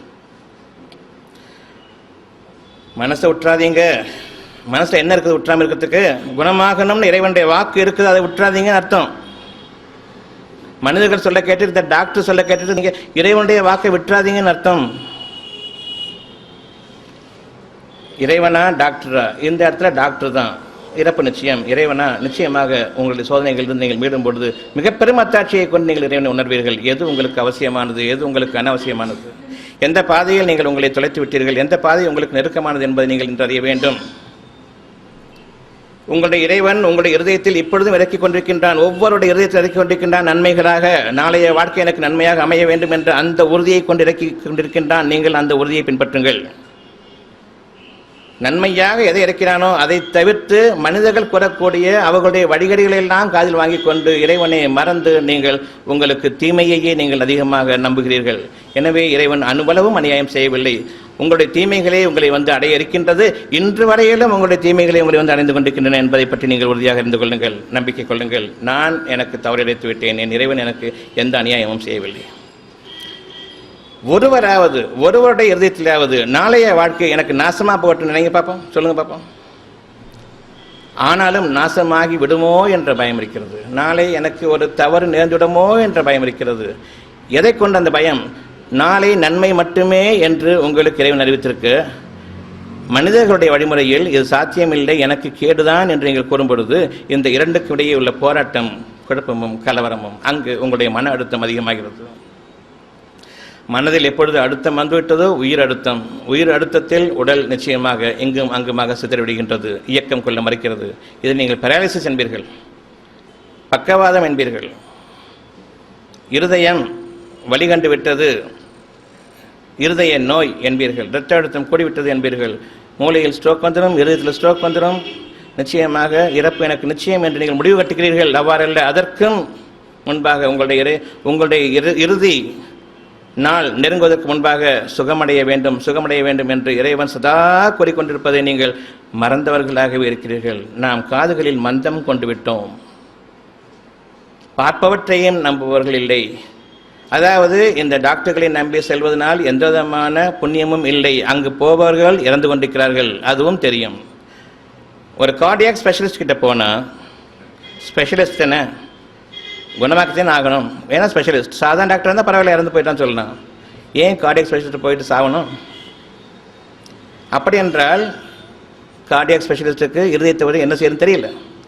இப்போ நம்ம சொல்லுவோம், இறப்பும் பிறப்பும் வாழ்வும் மரணமும் நம் கையில் இல்லை, இறைவன் கையில். அப்போ ஏன் அங்கே போனீங்க? இறைவன் போக சொன்னான், போய் அங்கே போய் சாவ சொன்னானா? என்னை நம்பிக்கை கொண்டு இறந்துவிட்டால் நிச்சயமாக உங்களுக்கு என்னை நம்பிக்கை கொண்டு இறந்ததன் காரணமாக உயிரை தியாகம் செய்தவர்கள், எனக்கு பதிலாக அவரும் என்னை காப்பாற்றுவார் என்று இருதய சிறப்பு சிகிச்சை நிபுணரிடம் சென்று அங்கு நீங்கள் இறந்துவிட்டால் உங்களுக்கு நிச்சயமாக இணை வைத்த நிலையில் நீங்கள் இறந்தீர்கள். எனவே உங்களுக்கு என்ன பாக்கி இருக்கிறது என்பதை சிந்தித்து பாருங்கள். சொர்க்கமா நரகமா என்பது உங்களுக்கு தெளிவாக தெரியும். தெரிந்த பின்னரும் நீங்கள் இனியும் வரம்பு மீற வேண்டாம். நான் என்ன செய்வது? சுற்றத்தில் இருப்பவர்கள், சுற்றி இருப்பவர்கள் இதை நம்புவதற்கில்லை. இனி உங்கள் மீது குற்றம் இல்லை. நீங்கள் உங்களுடைய இருதயத்தில் நன்மையை கொண்டிருக்கிறீர்களா? இறைவனுக்கு மட்டுமே நிற்கிறீர்களா? அல்லது மனிதர்களோடு சேர்ந்து நீங்களும் மனிதர்களை நம்ப ஆரம்பித்து விட்டீர்களா என்பதை இறைவன் உங்களிடம் பார்ப்பதாகும். உங்களுடைய மனம் உங்களிடம் என்ன பேசுகிறது என்பதை இறைவன் நன்கறிவான். உங்களுடைய இருதயத்தில் நீங்கள் இறைவனுக்கு எதிராக கொண்டிருக்கக்கூடிய எண்ணம் என்ன என்பதை நிச்சயமாக இறைவன் நன்கறிவான். எனவே நீங்கள் அவனிடமிருந்து உங்களை மறைத்துக் கொள்ள முடியாது. உங்களுக்கு நீங்களே சாட்சியமாக இருப்பீர்கள். என்னை நம்பி இறந்தீர்களா அல்லது மனிதர்களை நம்பி இறந்தீர்களா என்ற இந்த 2 கேள்விகள் இருக்கின்றது. மரணமடையும் பொழுது நீங்கள் எந்த அளவில் இறக்கிறீர்கள் என்பது. நிச்சயமாக மருத்துவமனையில் சென்று நீங்கள் இறப்பீர்களானால் அங்கு மனிதர்களை நம்பி நீங்கள் சென்றீர்கள், அங்கு உங்களுடைய உயிர் பெறுகிறது இறைவனுக்கு எதிராகவே. ஒரு காஃபிரான நிலையில் நான் மரணமடைந்து விட்டேன். என் இறைவன் என்னை பாதுகாக்க போதுமான என்ற அடிப்படையில் நான் என் உயிரை என்னுடைய வீட்டில் நான் துறக்கிறேன். அங்கு இறைவனுக்காக நான் தியாகம் செய்தேன். ஒரு சோதனையே, மிக பெரும் சோதனை உங்களுக்காக இதில் இருக்கிறது. இருந்தாலும் சுற்றியுள்ள மனிதர்கள் உங்களை கொண்டு போய் ஹாஸ்பிட்டல் சேர்த்து விடுவார்கள். இனி உங்கள் மீது குற்றம் இல்லை, அவர்கள் மீது குற்றம். நிர்பந்தத்திற்குள்ளாக்கப்பட்டவர்கள் மீது எந்த குற்றமும் இல்லை. எனவே நீங்கள் என்று உறுதியாக இருங்கள். எந்த துன்பமும் எனக்கு வேண்டாம் என்ற அந்த உறுதியில் இருங்கள். உங்களுடைய இறைவன் உங்களுடைய இருதயத்தில் இருக்கின்றான். உங்களுடைய இருதயத்தில் நீங்கள் உங்களுடைய மனதில் என்ன பேசுகிறீர்கள் என்பதை நிச்சயமாக என்கின்றவன். இப்போ எங்கே இருக்கான் இறைவன்? 7ஆம் மேலையா இங்கேயா? நீங்கள் உங்களுடைய சிந்தனைகளில் நீங்கள் இல்லாத வரையில் பிறரை குறை சொல்ல வேண்டாம். பிறர் என்னை கெடுத்து விட்டார்கள் என்று ஒருபோதும் நீங்கள் கூற வேண்டாம், கூறக்கூடாது. இது உங்கள் மீது சாபக்கேடாகும். அவ்வாறு கூறுவது, குறை கூறுவது என்பது உங்கள் மீது சாபக்கேடு, கேடுதான். இறுதியாக நாம் எதன் மீது வருகின்றோம்? அந்த டாக்டரிடம் செல்வதற்கு பதிலாக அந்த டாக்டரிடம் சென்றிருந்தால் நிச்சயமாக நான் குணமாகியிருப்பேன், நிச்சயமாக குணப்படுத்தியிருப்பார். ஒருத்தர் நான் அப்போவே சொன்னேன் இங்கே போகக்கூடாதுன்னு சொல்லிட்டு, ஏன் இங்கே போனீங்க, அங்கே போயிருந்தால் குணப்படுத்தியிருப்பார். கடைசி வரையில் நாம் இறைவனை நிராகரிப்பதையும் இறைவனை கண்ணியக்குறைவாக நடத்துவதையும் நாம் நிறுத்துவதே கிடையாது. இறந்த பிறகும் நாம் அதை தொடர்கிறோம். அப்பொழுது கூட இறைவனுடைய நாட்டுப்படி நடந்திருக்கிறது என்று சொல்வோர் கொஞ்சம்தான். நான் சொல்லபடி நீங்கள் கேட்கவில்லை என்று பெருமை கொண்டவர்கள் ஆளுக்கால் பேசுவார்கள். இதை செஞ்சிருக்கலாம், அதை செஞ்சிருக்கலாம், அப்படி செஞ்சிருக்கலாம், இப்படி செஞ்சு இறந்த பிறகும் கூட அந்த அளவுக்கு நம்முடைய சுற்றத்தார்கள் இறைவனை தவறவிட்டவர்கள். இவர்கள் தான் நமக்கு பகிரங்கமான விரோதிகள். யார் இறைவனுக்கு விரோதிகளோ உங்களுக்கும் விரோதிகள். யார் இறைவனை நம்பவில்லையோ அவர்களை நீங்களும் நம்பக்கூடாது. உங்களை போன்றோரை தவிர நீங்கள் உங்களுடைய அந்தரங்க நண்பர்களாக ஆக்கிக் கொள்ளாதீர்கள். இது இறைவனுடைய வாக்கு, இறைவனுடைய வாக்கு. நீங்கள் எந்த அளவுக்கு இறைவனை நம்பிக்கை கொண்டிருக்கிறீர்களோ அப்படிப்பட்ட நல்லடியார்களுடன் நீங்கள் சேர்ந்து கொள்ளுங்கள். உங்களை போன்றோரை தவிர உங்களுக்கு அந்தரங்க நண்பர்களாக ஆக்கிக்கொள்ள வேண்டாம். அதாவது உங்களை தவிர உங்களுக்கு நண்பன் இல்லை, அதாவது உங்களுக்கு இறைவனை தவிர நண்பன் இல்லை என்பதாகும். நான் என் இறைவன் பக்கம் திரும்புகின்றேன். அந்த இறைவன் என்னுடைய மனதில் எனக்காக பேசிக் கொண்டிருக்கின்றான். மனசை யார் பார்த்துருக்காங்க? இருதயத்தை பார்த்துருக்கிறோம். மனசை யாராவது பார்த்துருக்கீங்களா? இல்லை. மனதில் ஏற்படக்கூடிய எண்ணங்களை யாராவது பார்த்துருக்கீங்களா? மறைவானது. அந்த மனதுடைய விசாலம் எவ்வளோ பெருசு! வானலாவிய எண்ணங்கள் என்ற இல்லையா? அப்போ வானங்களும் பூமியும் இந்த மனதில் அடக்கம் பெற்றுக்கலையா? ஒரு எண்ணமாவது, நன்மையான எண்ணமாவது கொஞ்சமாக கிடைச்சா போதும்னு சொல்லுவோமா? நம்ம நிறைய வேணும்னு சொல்லுவோமா? ஒரு சின்ன பிளேட் சாக்லேட் ஐஸ்கிரீம் வேணும்னு கேட்டால் கூட எவ்வளோ வேணும் கேட்டால் கண்ணை முடிக்கணும், 2 கையும் காட்டும், இவ்வளோ வேணும்னு சொல்லிட்டு காட்டும். வானத்துக்கும் பூமிக்கும் கையை காட்டும். இருதயம் அவ்வளவு விசாலமானது. இறைவனுடைய படைப்பு, அந்த படைப்பு வானங்களும் பூமியும் இவற்றுக்கு இடையில் உள்ள அனைத்தும் அவ்வளவும் இங்கு இருக்கிறது. எனவே இறைவனுடைய ஆட்சி அதிகாரம் அர்ஷ், அவனுடைய ஆட்சி அதிகாரம் இங்கு அமைந்திருக்கிறது, வேறு எங்கும் இல்லை. சிந்தித்து உணர்ந்து தெளிவாக செயல்படுங்கள். மனிதர்களை நீங்கள் கேட்க வேண்டாம். உங்களுடைய இருதயங்களில் எது உண்மையாக இருக்கிறதோ அதன் பக்கம் நீங்கள் திரும்புங்கள். உங்களுடைய இறைவன் உங்களுக்காக பதிலளித்துக் கொண்டிருக்கின்றான். பிரார்த்தனை செய்வோரின் பிரார்த்தனைக்கு அவர்கள் பதிலளித்தால், அவர்கள் பிரார்த்தித்தால் நான் விடையளிக்கின்றேன். எனவே பிரார்த்தனையாக அமைந்தால் உங்களுக்கு பதிலளிக்கிறேன். அவ்வாறு இல்லை என்றால் உங்களுக்கு பதில் இல்லை. துவா கேட்கிறோம், பிரார்த்தனை செய்கிறோம். நமக்கு பதில் அளிப்பான்கிற நோக்கத்தோடு தானே பிரார்த்தனை செய்கிறோம். அப்படி அவன் ஒரு பதிலளித்தால் அதற்கு பெயர் என்ன? இறைவனுடைய அறிவிப்பு, இறைவனுடைய நற்செய்தி, இறைவனுடைய அங்கீகாரம். இறைவன் எனக்கு அனுமதித்திருக்கின்றான் ஒரு நன்மையை, என் மனசுக்கு அமைதி இருக்கின்றது. இது கிடையாதுன்னு சொல்கிறவங்களும் இருக்காங்க. இறைவன்லாம் அவங்கள்ட்ட பேச மாட்டான். பேசுறதுனா காதில் பேசுறத இல்லையே, இருதயத்தில் பேசுவதும் பேச்சு தானே. அப்படி பேச மாட்டான்னு சொன்னால் எதுக்காக நீங்கள் பிரார்த்தனை பண்ணுறீங்க? செய்வது ஒன்று, கேட்பது இன்னொன்று, நடத்துவது வேறொன்று. பொதுவாக நாம் நம்மையும் தொலைத்து விட்டோம். நாம் யார் என்பதையே நாம் மறந்துவிட்டோம். உங்களுடைய இருதயத்தில் இறைவன் பேசிக் கொண்டிருக்கின்றான். எனக்கு நன்மையாக என்றென்றும் நான் நிம்மதியுடன் வாழ வேண்டும். உங்களில் யாருக்காவது இந்த எண்ணம் இல்லையா? அமைதியும் நிம்மதியும் எனக்கும் சரி என் குடும்பத்தினரும் சரி என்றென்றும் நிலைத்திருக்க வேண்டும் என்று நீங்கள் விரும்புகிறீர்களா இல்லையா? அதுக்கு வழி இருக்குதா? இல்லை. யார்கிட்ட வழி இருக்குது? இறைவன்கிட்ட. இப்போ யாரை நம்பணும்? வழி இல்லைங்கிறது காரணத்துக்காக எனக்கு நிம்மதி அமைதியும் தேவையில்லை, எனக்கு துக்கமும் கவலையும் நான் மேற்கொண்டு விட்டால் போதுமானு சொல்லி யாராவது வந்துட முடியுமா வெளியே? வழி இல்லைங்கிறதுக்காக நீங்கள் துக்கத்தையும் கவலையுமா நீங்கள் சம்பாதித்துக் கொள்வீர்கள்? இருந்தாலும் சரி எனக்கு இதுதான் வேண்டும் என்று நினைத்திருக்க மாட்டீர்கள். அப்படி நினைத்திருங்கள் ஒவ்வொரு எண்ணத்திலும், நன்மையான எண்ணத்திலும். இந்த ஒவ்வொரு எண்ணத்திற்கும் உலகத்தின் மனிதர்களின் வழிமுறையில் உங்களுக்கான பாதை கிடையாது. இறைவனுடைய ஒவ்வொன்றும் ஒவ்வொரு படைப்பும் முன்மாதிரி இல்லாதது. இறைவன் காப்பி அடிப்பவன் அல்ல, படைப்பாளன். படைப்பாளன் தன் படைப்பையே பார்த்து காப்பி அடிப்பவனா அல்லது புதிதாக படைக்கும் ஆற்றல் மிக்கவனா? இறைவனுடைய வார்த்தை எது? அவன் படைப்பில் முன்மாதிரி இல்லை என்பதா, முன்மாதிரி இருக்கிறது காப்பி என்பதா? காப்பி அடிக்க மாட்டான். தன் படைப்பில் புதிதாக படைப்பவன். நம்ம எல்லாத்துக்கும் ஒரு ரவுண்டு மூஞ்சி இருக்குது, 2 கண்ணு, மூக்கு, வாய், 2 காது. இதில் தான் எத்தனை மாற்றங்கள்? ஒன்று மாதிரி ஒன்றும் இல்லையே. 600 கோடி மக்கள் இருந்தால் 600 கோடி வித்தியாசங்கள். அந்த சின்ன ஒரு ரவுண்டுக்குள்ள 2 மூக்கு, ஒரு காது, ஒரு ரெண்டு கண்ணு, 2 ஒரு வாய் தானே. இதுக்குள்ள 600 கோடி மாற்றங்கள். எப்படி அது யாரால முடியும்? ஒரு படைப்பாவது உணர் மாதிரி இருக்குதா? இல்லையே. ஒரு இருதயம், அது எங்கே இருக்குன்னே தெரியாது, மனசு எங்கே இருக்குன்னே தெரியாது. அந்த மனசில் தான் எத்தனை கோடிக்கணக்கான மாற்றங்கள், நிமிஷத்துக்கு நிமிஷம் எத்தனை கோடிக்கணக்கான மாற்றங்கள். இதை படைப்பது யார்? இறைவன் தன் நிகழாத படைப்பாளன் என்பதை அறிந்து கொள்ளுங்கள். அவனுக்கு நிகர் அவன் ஒருவன் தான், வேறு எவரும் கிடையாது. எனவே எனக்காக அந்த மகத்தான பாக்கியமிக்க இருதயத்தில் எது நன்மையை இறைவன் எனக்கு இறக்கி அருளினானோ அந்த நன்மை நிச்சயமாக முன் மாதிரி இல்லாத ஒரு நன்மையாக எனக்கு படைக்கப்பட்டிருக்கிறது. எந்த கொம்பனும் வழியறிய மாட்டான். இதை நிறைவேற்றித்தர இறைவன் மட்டுமே தான். அல்லது மனிதர்களும் உங்களுக்கு வழி அறிவிப்பார்கள் என்று நீங்கள் எண்ணுகிறீர்களா? உங்களுடைய இதயத்திற்குரிய ஒரு எண்ணத்தை உங்களால் வடிவமைக்க கூட முடியாது. இதுதான் என்னுடைய விருப்பம் என்று வாயால், வார்த்தைகளால், மொழியால் வடிவமைத்து பிறருக்கு அவர்களுடைய நெஞ்சத்தில் இதுதான் நான் குறிப்பாக விரும்புகிறேன் சொல்லிட முடியாது. அவரும் அதை பார்க்கவோ அல்லது கிரகிக்கவோ சக்தியற்றவராகத்தான் இருப்பார்.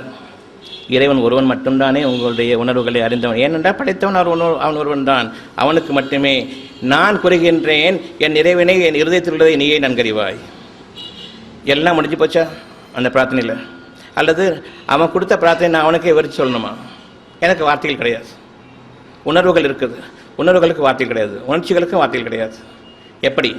என் இறைவனே, நீ படைத்த அந்த ஒரு நன்மையை நான் ஏற்றுக்கொண்டேன், நீ எனக்காக நிறைவேற்றி தருவாயாக. இந்த நன்மையை நான் ஏற்றுக்கொண்ட பிறகு நீங்கள் உங்களுடைய நன்மைகளில் நிலைத்திருங்கள். அவரவர் அவருடைய நன்மையில் நிலைத்திருங்கள். அவரவர் அவருடைய நன்மைகளில் நிலைத்திருங்கள். உங்களுடைய எண்ணங்களில் நீங்கள் எந்த விதமான கருத்துக்களையும் இறைவனுடைய கருத்துக்களுக்கு மாற்றாக கொள்ள வேண்டாம். நம்பிக்கை கொண்டவர்களாக நீங்கள் இருக்க வேண்டும். இறைவனை நம்பிக்கை கொள்ளுங்கள், இறைவனை பின்பற்றுங்கள். இறைவன் உங்களுக்கு எதை இறக்கி அள்ளினானோ அதை பின்பற்றுங்கள். அதை தவிர்த்து வேறு எதனையும் பின்பற்றாதீர்கள். நன்மைக்கு பதிலாக மனிதர்களை பின்பற்ற ஆரம்பித்துவிட்டால் தீமைகளை தவிர இல்லை. இறைவன் படைத்தவன் அறிவான் அதனுடைய வழியை. நீங்கள் அறியமாட்டீர்கள், மனிதர்கள் எவரும் அறியமாட்டார்கள். எனவே நீங்கள் நம்பிக்கை கொள்கிறானால் உங்களுக்காக உங்களுடைய வழி திறக்கப்படும் பொழுது நிச்சயமாக என் இறைவனை நான் நம்பிக்கை கொண்டதன் காரணமாக எனக்கு இறைவன் அளித்த பாதை, இறைவன் அளித்த வெகுமதி, நிச்சயமாக என் இறைவன் தன்னுடைய வாக்குறுதியில் மீறாதவன், உண்மையாளன் என்பதை அப்பொழுது அறிவீர்கள். இறைவனை நெருங்கக்கூடிய பாதையில் நான் நிலைத்திருப்போம். இறைவன் எதில் உங்களுக்கு அருளிலானோ அதை பற்றிக் கொள்ளுங்கள், வேறு எதனையும் பற்ற வேண்டாம். என் இருதயத்தில் என் இறைவன் எதை எனக்கு அனுமதித்திருக்கின்றானோ அது எனக்கு மட்டுமே உரித்தானது, மற்றவர்களுக்கு இல்லை. எனவே வேறு எவரும் இதை பார்த்து காப்பி எடுத்துட முடியாது. அவர் இருதயத்தில் நன்மைகள் இருக்கின்றன, அந்த நன்மைகளை பின்பற்றுங்கள். அவர்களுடைய தகுதிக்கு ஏற்ப அந்த நன்மைகள் அவர்களுக்கு விளக்கமாக்கப்பட்டுக் கொண்டிருக்கின்றன. அதில் நம்பிக்கை கொள்ளுங்கள், அவநம்பிக்கை கொண்டுவிட வேண்டாம். சந்தேகம் கொள்பவர்கள் நீங்கள் ஒருவராக ஆகிவிட வேண்டாம். இது இறைவனுடைய வார்த்தையாக இருக்கின்றது. எனவே நீங்கள் எதை மறுப்பீர்கள்? இறைவன் எந்த பாக்கியத்தை உங்களுக்கு குறை வைத்து விட்டால் நீங்கள் மறுப்பீர்கள். நாளைய வாழ்க்கைக்குரியது, மறைவான வாழ்க்கைக்குரியது என்ற எண்ணங்கள் மறைவானது. அதற்கு தோற்றம் இல்லை, வடிவம் இல்லை, எவ்வாறு அமையப்போகிறது என்ற வழிமுறையும் கிடையாது. அவ்வளவு மறைவானது. இறைவன் கூறுகின்றான், மறைவானவற்றை நம்புங்கள், நான் படைக்க இருப்பவற்றை நம்புங்கள், படைத்திருப்பவற்றின் மீது நீங்கள் செல்ல வேண்டாம். நான் உங்களுக்காக படைக்க இருப்பதை உங்களுடைய எண்ணங்களில் நான் உருவாக்கிவிட்டேன், அதை நம்புங்கள். மனிதர்கள் தங்களுக்கு தாங்களே படித்துக் கொண்ட அந்த விஷயங்களை நம்பி நீங்கள் நிச்சயமாக உங்களுடைய வாழ்க்கை பாதையில் வழிகட்டுவிட வேண்டாம். உறுதியான நம்பிக்கை கொள்வோரெல்லாம் இருதயங்களில் எதை இறைவன் இறக்கினானோ அதை உறுதியாக பற்றிக் கொள்வார்கள். உங்களுடைய வாழ்க்கையில் நீங்கள் மேலான வாழ்க்கையை அடைய வேண்டுமென்றால் இன்று முதலாக இன்று உங்களுடைய இருதயத்தில் இறைவன் எதை இறக்கின்றானோ அதை மட்டும் பற்றிக் கொள்ளுங்கள். மனதிற்கு உயிரோட்டக்கூடியது இது மட்டும்தான். உடலுக்கு உயிரோட்டக்கூடியது உயிரோட்டம் என்றால், உயிரோட்டத்திற்கு உயிரோட்டம் அளிக்கக்கூடியது மனம் என்றால், மனதுக்கு உயிரோட்டம் அளிக்கக்கூடியது அதில் இருக்கக்கூடிய இறக்கி வைக்கப்படக்கூடிய நன்மைகள். அந்த நன்மைகளை ஏற்றுக்கொண்டால் மனம் உறுதியடைகிறது. உயிர் இனி அந்த மனதின் படியில் நன்மையான எண்ணங்களை கொண்டு உறுதியோடு நம்பிக்கொண்டிருப்பவர்களுடைய உயிரோட்டத்தில், அந்த உயிரோட்டத்தில் மேன்மை மிக்க இறைவனுடைய தன்மைகள் மிக்க அந்த உயிரோட்டத்தில் உடலில் பலவீனம் கிடையாது, உடல் உறுப்புகளில் பலவீனம் கிடையாது. அந்த உடல் உறுப்புகள் உறுதியாக இயங்கும். அந்த உயிரோட்டத்தின் அடிப்படையில் அந்த உயிரோட்டம் மனதால் நிச்சயமாக நிர்வகிக்கப்படுகின்றது. அந்த மனதை நீங்கள் தவறவிட வேண்டாம். இறுதியாக நீங்கள் சொல்வீர்கள், மனசை ஒற்றாதீங்க. என்ன ஒற்றாதீங்க? மனதில் இறைவன் உங்களுக்கு விதித்திருக்கின்றான், குணமாக வேண்டும், பிழைக்க வேண்டும், அதை உறுதியாக பற்றிக் கொள்ளுங்கள். இறுதியாக அந்த வார்த்தை வருகிறது, நம்பிக்கை கொள்ளுங்கள். இதுவரையில் டாக்டரை நம்பினேன், இறுதியாக அந்த வார்த்தை மனசை ஒற்றாதீங்க. அதில் உங்களுக்கு எந்த நம்பிக்கையும் கிடையாது, இருந்தாலும் அந்த வார்த்தை வருது. எப்படி வருது? அந்த நம்பிக்கை எப்படி வருது? டாக்டரிடம் கூறி சென்றாகிவிட்டது, மருந்துகள் கொடுத்தாச்சு, முடிஞ்சுன்னா முடிஞ்சது தானே. இறுதியாக இறைவன் பக்கம் திரும்புகிறீர்கள், குணமாக வேண்டும், மனதில் இருக்கிறது, விட்டுவிட வேண்டாம். இப்பொழுது நான் நம்பிக்கை கொள்கின்றேன், என் இறைவனை நான் ஏற்றுக்கொண்டேன். இதை முதலே செஞ்சிருக்கலாம் இல்லையா? இறுதி நிலையில் நீங்கள் செய்யக்கூடிய இந்த பிரார்த்தனை நிச்சயமாக இறைவனால் ஏற்றுக்கொள்ளப்படாது என்பது இறைவாக்கு. ஃபிரௌனை பற்றி கேள்விப்பட்டிருப்பீர்கள். மகா கொடுமைக்காரன், அநியாயக்காரன். அவனுக்கு காட்டப்பட்ட அத்தாட்சிகள் உலகில் எவருக்குமே காட்டப்படாத அத்தாட்சிகள், இறைவனுடைய அத்தாட்சிகள். இறைவன் இருக்கிறேன் என்பதை அவர்கள் அறிவிப்பதற்காக ஒவ்வொரு அத்தாட்சியையும் புறக்கணித்தான். இறைவனை புறக்கணிப்பதே அவனுடைய வேலையாக இருந்தது. இறுதியாக அவன் கடலில் மூழ்கடிக்கப்படும் பொழுது, நான் நம்பிக்கையாளர்கள் ஆகிவிடுவேன், என்னை காப்பாற்று, என்னை கரை சேர்த்து விடு. இறைவன் கேட்கின்றான், இந்த நிலையின் போதுதானா? சற்று முன்பு வரையில் பெருமை அடித்தவனாக, ஆணவம் கொண்டவனாக நீ வாழ்ந்து வந்தாய். எனவே உன்னுடைய வரலாற்றை பிற்காலத்தினருக்கு நாம் ஒரு அத்தாட்சியாக அமைப்போம். உடலையா? உடலை வச்சுட்டு என்ன செய்யறது? அவனுடைய வரலாற்றையா உடலையா? இன்று வரையில் அவனுடைய வரலாறா உடலா? உடலை என்பதனுடைய பொருள் அவனுடைய வரலாற்றை நாம் பிற்காலத்தில் வருபவருக்கு நாம் நிச்சயமாக அத்தாட்சியாக ஆக்குவோம் என்று இறைவன் அறிவித்ததை நினைவு கூறுங்கள். இன்று வரையிலும் அந்த அத்தாட்சி நிலவி கொண்டிருக்கிறது. நாம் நாளைய வாழ்க்கையை நினைப்போமேயானால் நாளைய வாழ்க்கையை மறைவானது. நாளைய வாழ்க்கையில் நாம் வாழ்வோமா இல்லையா என்பதை நாம் அறிய மாட்டோம். மறைவானவற்றின் மீது நம்பிக்கை கொள்ளுங்கள். நாளைய வாழ்க்கையின் மீது எனக்கு ஒரு நம்பிக்கை. நான் என்னுடைய துன்பங்களிலிருந்தும், சோதனைகளிலிருந்தும், வேதனைகளிலிருந்தும், என்னுடைய நோய் நொடிகளிலிருந்தும் நான் மீள வேண்டும்.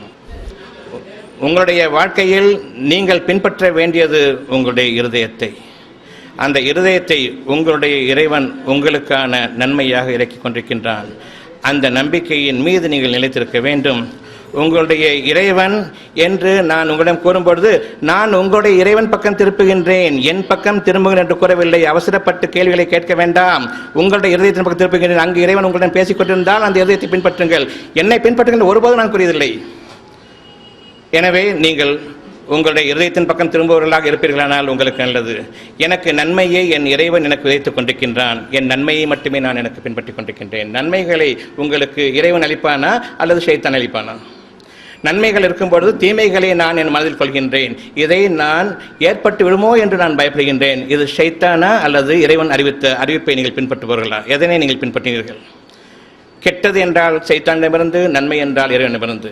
எனக்கு நன்மையாக இருக்கக்கூடியதும் இருக்கிறது, தீமையாக இருக்கக்கூடியதும் என்னுடைய இருதயத்தில் இருக்கின்றது. நான் எதை பின்பற்ற வேண்டும்? இதில் எதை பின்பற்றுவீர்கள்? நன்மை என்பது யார் உங்களுக்கு அறிவிப்பது? என்னுடைய இருதயத்தில் நன்மை இருக்கிறதா இல்லையா? யார் அறிவிப்பது? எனக்கு எப்படி தோன்றுகிறது? சுயமாக தோன்றுகிறது என்றால் அது இறைவனிடமிருந்தா அல்லது என்னிடமிருந்தே எனக்கு இல்லை? ஏனென்றால் நான் அதை நிராகரிப்பவன். இது சாத்தியம் இல்லையே என்று நான் நிராகரிப்பவன். நம்பிக்கை இல்லாமல் நான் தத்தளிப்பவன். இதனை நான் ஏற்றுக்கொள்கின்றேனா இல்லையா என்பதை இரண்டாம் தரமாக கணிப்போம். முதல் தரமாக நான் நிராகரிப்பதை நான் தோற்றுவிக்க முடியுமா? உங்களுடைய இருதயத்தை நீங்கள் பின்பற்றுபவர்களாக இருக்கிறீர்கள். அங்கு உங்களுடைய இறைவன் உங்களுக்கு எதில் அறிவிக்கின்றானோ அந்த அறிவிப்பை நீங்கள் பின்பற்றுபவராக இருக்கிறீர்கள். எனவே உங்களுடைய இறைவனை நீங்கள் பின்பற்றுங்கள். மனிதர்களை பின்பற்றுவதில் உங்களை நீங்கள் விலக்கிக் கொள்ளுங்கள். இங்கு உங்களுடைய வாழ்க்கையினுடைய ஆரம்பம். நாளைய வாழ்க்கையில் நீங்கள் சந்திக்க இருப்பது எதனை நீங்கள் நம்புகிறீர்களோ அந்த உண்மையை. சத்தியம் என்பது நன்மை, நன்மை என்பது உங்களுடைய இதயத்தில் இருக்கிறது.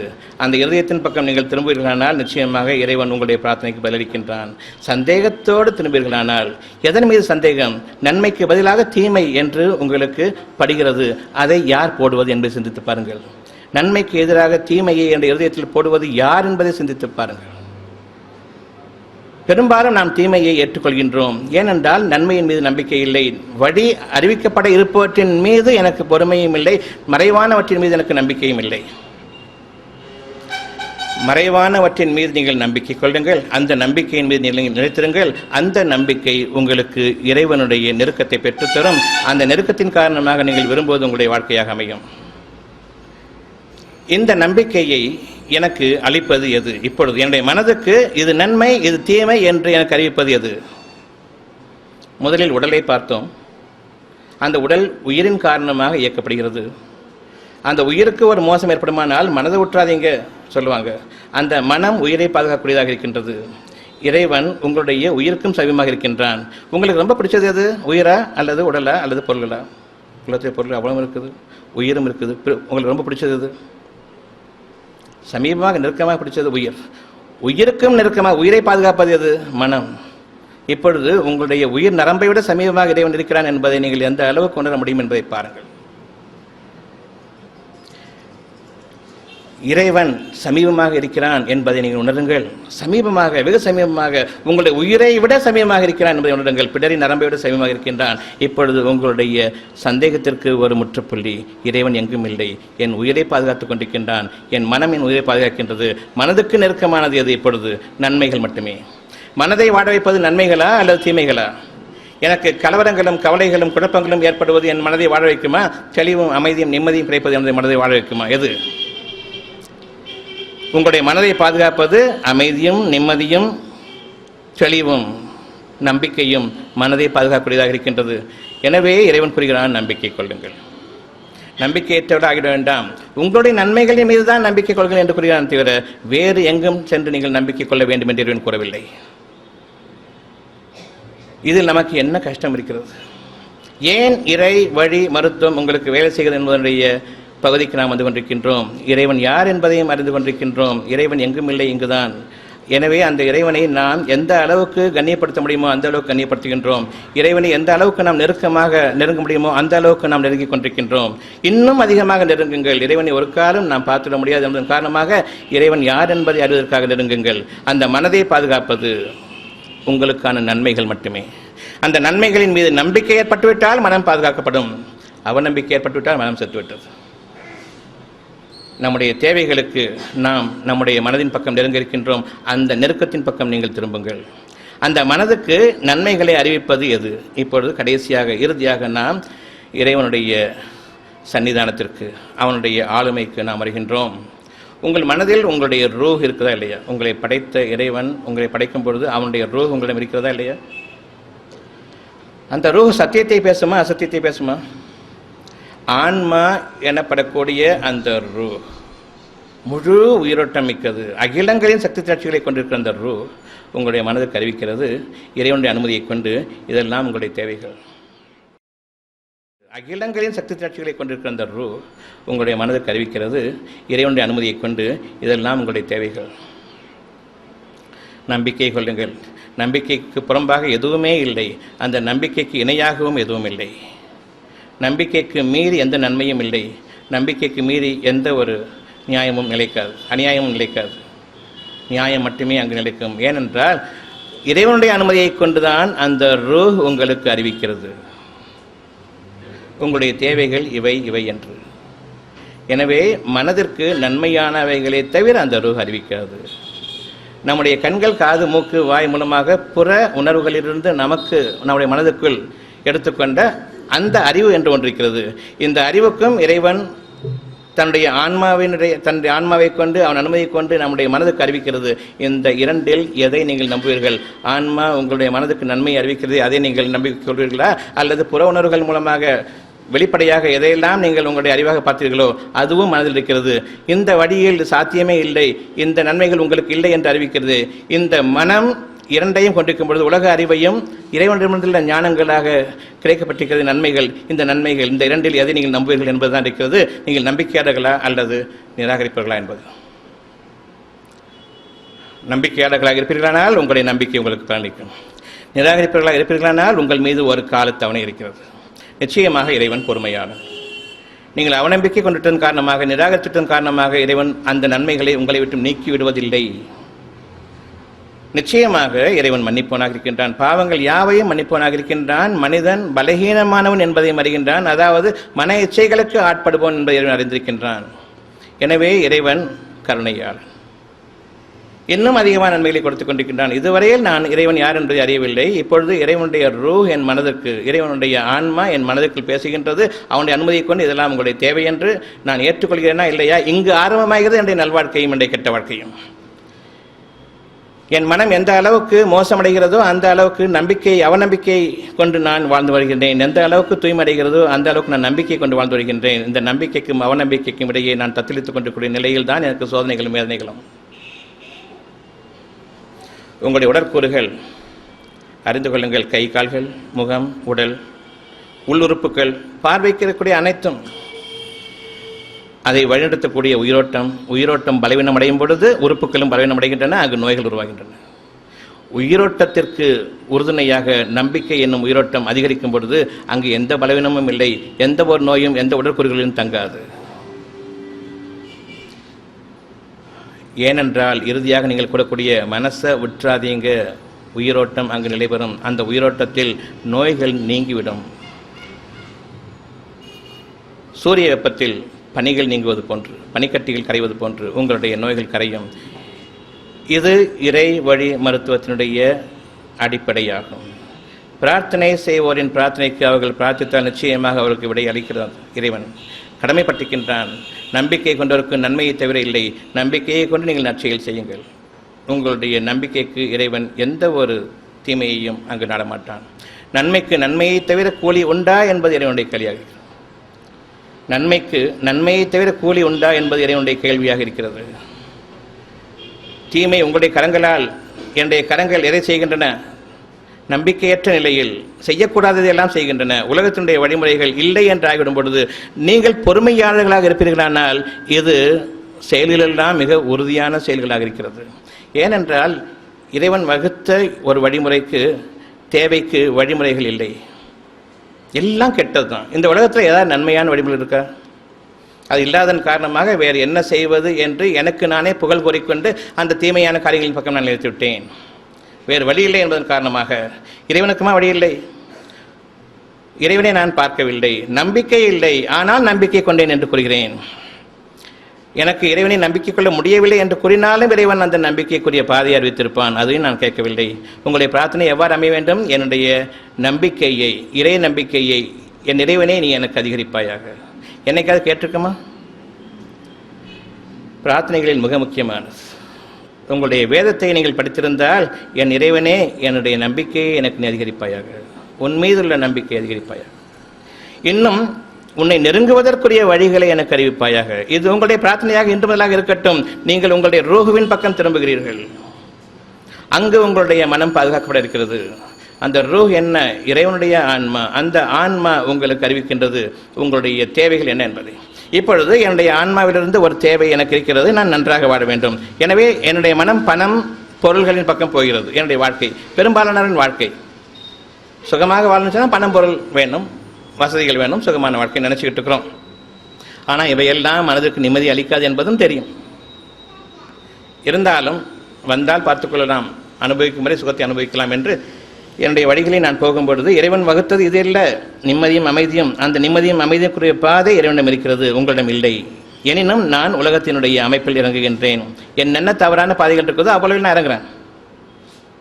நிச்சயமாக நீங்கள் சம்பாதிப்பதில் துன்பத்தோடு இன்பம் இருக்கிறது. நீங்கள் சம்பாதிக்கும் ஒவ்வொன்றிலும் துன்பத்தோடு இன்பம் இருக்கிறது. சொற்ப கால இன்பமும் அதைத் தொடர்ந்து பெரும் துன்பமும் இருக்கிறது. இது இறைவனுடைய வார்த்தை. எனவே நீங்கள் உங்களுடைய முயற்சிகளில் இருந்து ஓய்ந்ததும் இறைவன் பால் திரும்புங்கள். இன்னும் முற்றிலுமாக இறைவன் பக்கம் சார்ந்து விடுங்கள். இதுவும் இறைவனுடைய வாக்காக அமைந்திருக்கிறது. இதில் எதனை நீங்கள் மறப்பீர்கள்? இதில் எவற்றை நீங்கள் மறக்க முடியும்? உங்களுடைய முயற்சிகளில் நீங்கள் ஓய்ந்ததும் இறைவன் பக்கம் திரும்புங்கள். முழுமையுமாக சார்ந்து விடுங்கள். இனி மனிதர்களுடைய வழிமுறைகள் வேண்டாம். இனி என்ன செய்யறது? எந்த வழிமுறையும் தெரியல. என்ன செய்யறது? இப்போ பொறுமை. இறைவனுக்காக பொறுமையை மேற்கொள்ளுங்கள். சற்றே பொறுமையை மேற்கொள்ளுங்கள். அதுவரையில் நீங்கள் எந்த வாழ்க்கையில் அமைந்திருக்கிறீர்களோ அந்த வாழ்க்கையில் நீங்கள் நிலைத்திருங்கள். உங்களுக்காக இன்றைய வாழ்க்கைக்கு என்ன ஆதாயத்தை நீங்கள் கொண்டிருக்கிறீர்களோ இதுவரையில் அந்த இயற்கை ஆதாயத்தின் மீது, இறைவன் உங்களுக்கு அளித்த அந்த ஆதாயத்தின் மீது நிலைத்திருங்கள். இந்த வாழ்க்கையில் உங்களை அதிகப்படுத்திக் கொள்ள முனைய வேண்டாம். இறைவனுக்காக பொறுமையை மேற்கொள்ளுங்கள். இங்கு இறைவன் விதித்த ஒரு வாழ்க்கை மலர இருக்கிறது. அந்த வாழ்க்கைக்காக நான் என்னை நிச்சயமாக தயார்படுத்திக் கொண்டிருக்கின்றேன். அந்த வாழ்க்கைக்காக நான் என்னுடைய பொறுமையை நான் மேற்கொள்கின்றேன். பொறுமை என் இறைவனை என்னை நெருங்கச் செய்யும். பொறுமைக்கு நிகரான ஒரு வாழ்க்கை பூர்வமான நடைமுறை பூர்வமான பிரார்த்தனை கிடையாது. பொறுமையாளர்களுடன் யார் இருக்கிறா? இறைவன் இருக்கிறான். இப்போ 7வது வானத்திலேயா உங்களோட 7வது வானத்தை நான் என் காலடிக்கு கொண்டு வருகின்றேன் என் பொறுமையின் காரணமாக. பொறுமையாளர்களுடன் இறைவன் இருக்கிறான் என்பதை நீங்கள் படித்திருக்கிறீர்களா? இப்பொழுது இறைவன் எங்கிருக்கிறான்? 7வது வானத்துக்கு மேலேயா அல்லது உங்களுடைய இருதயத்தில்? பொறுமை என்பது இருதயம் சம்பந்தப்பட்டது. எங்கிருக்கிறான்? பொறுமையாளர்களுடன் நான் இருக்கிறேன். நீங்கள் என்ன நெருங்க வேண்டாம், நான் உங்களை நெருங்குகிறேன். நீங்கள் பொறுமையாளர்களாக இருங்கள். அந்த பொறுமைக்கு நிகரான தூய்மை எதுவும் இல்லை. அந்த பொறுமைக்கு மாறாக நான் இந்த உலகத்தினுடைய காரியங்களிலும் உலகத்துடைய வாழ்க்கை வழிமுறைகளிலும் நான் ஈடுபடுவேனே, ஆனால் தீமையை தவிர, கெட்ட பாதைகளை தவிர வேற பாதைகள் கிடையாது. வழிகேடே உறுதியான பாதையை தவிர வேறு பாதை கிடையாது. நன்மை செய்வோருடன் இறைவன் இருக்கின்றான். நன்மை என்பது என்ன? முதலில் நாம் பார்த்தோம், பொறுமையாளர்களுடன் இறைவன் இருக்கின்றான். இது உங்களுடைய வேதத்தில் இருப்பதாகும். அந்த வேதத்தை நான் கண்ணியப்படுத்துவேனேயானால் என் இறைவனை நான் சமீபமாக ஆக்கிக் கொள்கின்றேன். என் அடியார்கள் என்னை பற்றி கேட்கிறார்கள் நீர் கூறும். இறைவன் சமீபமாக இருக்கின்றான். பிரார்த்தனை செய்வோரின் பிரார்த்தனைக்கு சமீபமாக யார் இறைவனை வைத்துக் கொள்கிறார்களோ அவர்களுடைய பிரார்த்தனையை இறைவன் அங்கீகரிக்கின்றான். யார் பொறுமையாளர்களாக நம்பிக்கை கொண்டு பொறுமையாளர்களாக இருக்கிறார்களோ அவர்களுக்கு சமீபமாக இறைவன் இருக்கின்றான். எதன் மீது நம்பிக்கை கொண்டார்கள்? அவனுடைய ஒரு இறக்கி அருளப்பட்ட ஒரு நன்மையின் மீது நான் நம்பிக்கை கொண்டேன். அவனுடைய ஒரு வாக்குறுதியின் மீது நான் நம்பிக்கை கொண்டேன். எனவே இறைவன் உங்களை கைவிட்டுவிடானா? இதை வெளியில் சொல்ல வேண்டிய அவசியமும் இல்லை. நீங்கள் நம்பிக்கை கொள்வது உங்களுக்கு இருக்கிறது என்ற அந்த உண்மையின் மீது நீங்கள் நிலைத்திருங்கள். நன்மைக்கு நன்மையை தவிர கூலி கிடையாது என்பதை அறிந்து கொள்ளுங்கள். நன்மை செய்வோர் இருக்கின்றான். நீங்கள் இந்த உலகத்தினுடைய அடிப்படையில் உலகத்தினுடைய வாழ்க்கை வழிமுறைகளில் ஈடுபடும் பொழுது தீமைகளை தவிர, தீய வழிகளை தவிர கிடையாது என்பதை உறுதியாக நீங்கள் அறிந்து கொள்வீர்கள். அறிய முடியும். கெட்ட வழியில் போனால் தவிர ஒரு பைசா சம்பாதிக்க முடியாது. அதையும் நீங்கள் அறிந்து கொள்தான். இருந்தாலும் உங்களுடைய வாழ்க்கையில் நீங்கள் தேடிக்கொண்ட அந்த ஒரு வாழ்க்கையில் நீங்கள் தீமையை செய்து கொண்டிருக்கும் நிலையில் உங்களுடைய பாவங்களுக்காக நீங்கள் மன்னிப்பு தேடுவீர்களானால் நிச்சயமாக இறைவன் மன்னிக்கிறான். உங்களை வாழாவிற்கு சொல்லவில்லை. வேறு வழி இல்லாத நிலையில் உங்களுக்கு நீங்களே தீமையை கற்பித்துக் கொண்ட சமயம் நீங்கள் பொறுமையாக இருக்கிறீர்கள். இப்பொழுது இதை விட்டு மீள வழியில்லையே என்று பச்சாதாபம் கொண்டு நீங்கள் பொறுமையை மேற்கொள்கிறீர்கள். எனவே இறைவன் உங்களுடைய பாவங்களை மன்னித்தான். உங்களுடைய தீமைகளை, நீங்கள் வழிபட்டுக் கொண்டிருக்கிற தீமைகளை எல்லாம் அவன் உங்களுக்கு நன்மையாக மாற்றுவான். தீமைகளை நீக்கி அதற்கு பதிலாக நன்மையை கொண்டு கூலியாக நிச்சயமாக அமைப்பான். அதனுடைய பிரதிபலன்களையும், நன்மையாக மாற்றப்பட்ட அதனுடைய பிரதிபலன்களையும் உங்களுக்கு நான் தருகிறேன் என்று இறைவன் கூறுகிறான். இனியும் நாம் இறைவனை பின்பற்றுவதில் நமக்கு என்ன கவலை? வேதத்தில் என்ன உங்களுக்கு அறிவிக்கப்பட்டிருக்கிறதோ அதனுடைய ரசங்களை உங்களுக்கு கூறிக்கொண்டிருக்கிறேனே தவிர இது என்னுடைய சொந்த வார்த்தை அல்ல. நீங்கள் என்னை பின்பற்றுபவர்கள் இல்லை. உங்களை, உங்களுடைய இறைவனை, உங்களுடைய வேதத்தை, உங்களுடைய ஆன்மா, உங்களுடைய இறைவன் அனுமதி கொண்டு எதை உங்களுக்கு பேசுகிறதோ அதன் மீது நீங்கள் நம்பிக்கை கொள்ளுங்கள். ஏனென்றால் நல்லதின் மீது நம்பிக்கை கொள்வதை தவிர தீமையின் மீது யார் நம்பிக்கை கொள்வார்கள்? என் இறைவன் எனக்கு சமீபமாக இருக்கின்றான். நன்மை செய்வோடன் இறைவன் இருக்கின்றான். ஆகவே எது நன்மை எது தீமை? நம்பிக்கையுடன் பொறுமையை மேற்கொள்கின்றேன். ஏனென்றால் வழிகள் அனைத்திலும் கேடு இருக்கிறது. கேடுகளின் பக்கம் நான் செல்லவில்லை. இது நன்மையான காரியமா தீமையான காரியமா? கேடுகளை செய்யாமல் இருப்பது நிச்சயமாக நன்மையான காரியம். கேடுகளான பாதைகள் நிறைந்துவிட்டனவே என்பதற்காக நான் பொறுமையை மேற்கொள்வது இறைவனுக்கு உகந்த காரியமாக இருக்கிறது. இறைவனுக்கு திருப்தியையும் அவன் பொருத்தத்தையும் எனக்கு பெற்றுத்தரக்கூடிய காரியமாக இருக்கிறது. இது இறைவனுடைய வாக்கு. இதை அறியாதவர்கள் எவரும் இல்லை.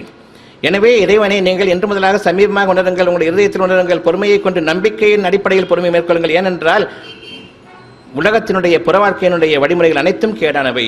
நன்மைக்கு கேடான பாதைகள் நிச்சயமாக சமமாகாது. இறைவன் விதித்துள்ள நன்மைக்கு இனிதான் வழி பிறக்க வேண்டும் என்பதை அறிந்து கொள்ளுங்கள். இனிதான் வழி பிறக்க வேண்டும். ஏனென்றால் மறைவான படைப்பு, ஒரு புதிய படைப்பு. தன் படைப்பை இறைவன் காப்பிடிப்பதில்லை.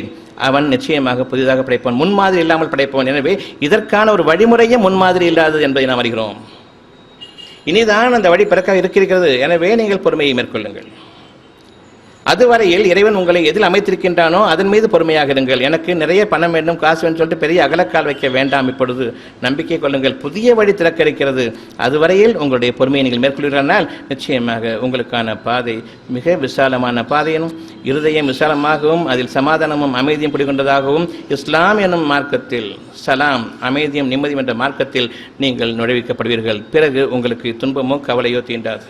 இந்த உலகிலும் சரி, மறு உலகிலும் சரி. உங்களுடைய இதயத்தில் ஒவ்வொருவருக்கும் நோய்கள் இருக்கின்றன.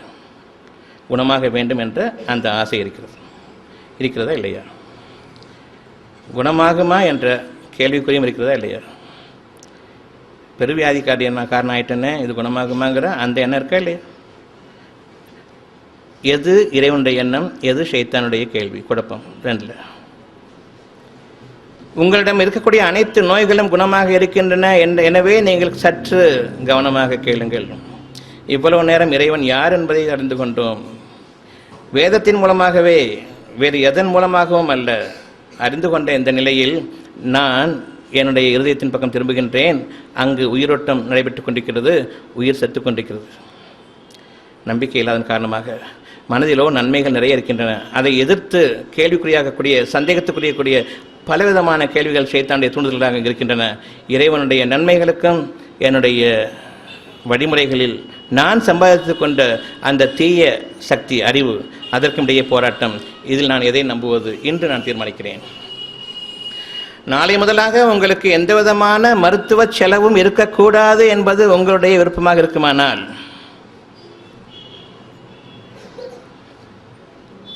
இறைவழி மருத்துவத்திற்காக என்னிடம் வர வேண்டும் என்ற அந்த தேவையும் உங்களுக்கு இல்லை என்பதன் அடிப்படையில் நீங்கள் உங்களுடைய இருதயத்தின் பக்கம் இன்று திரும்புங்கள்.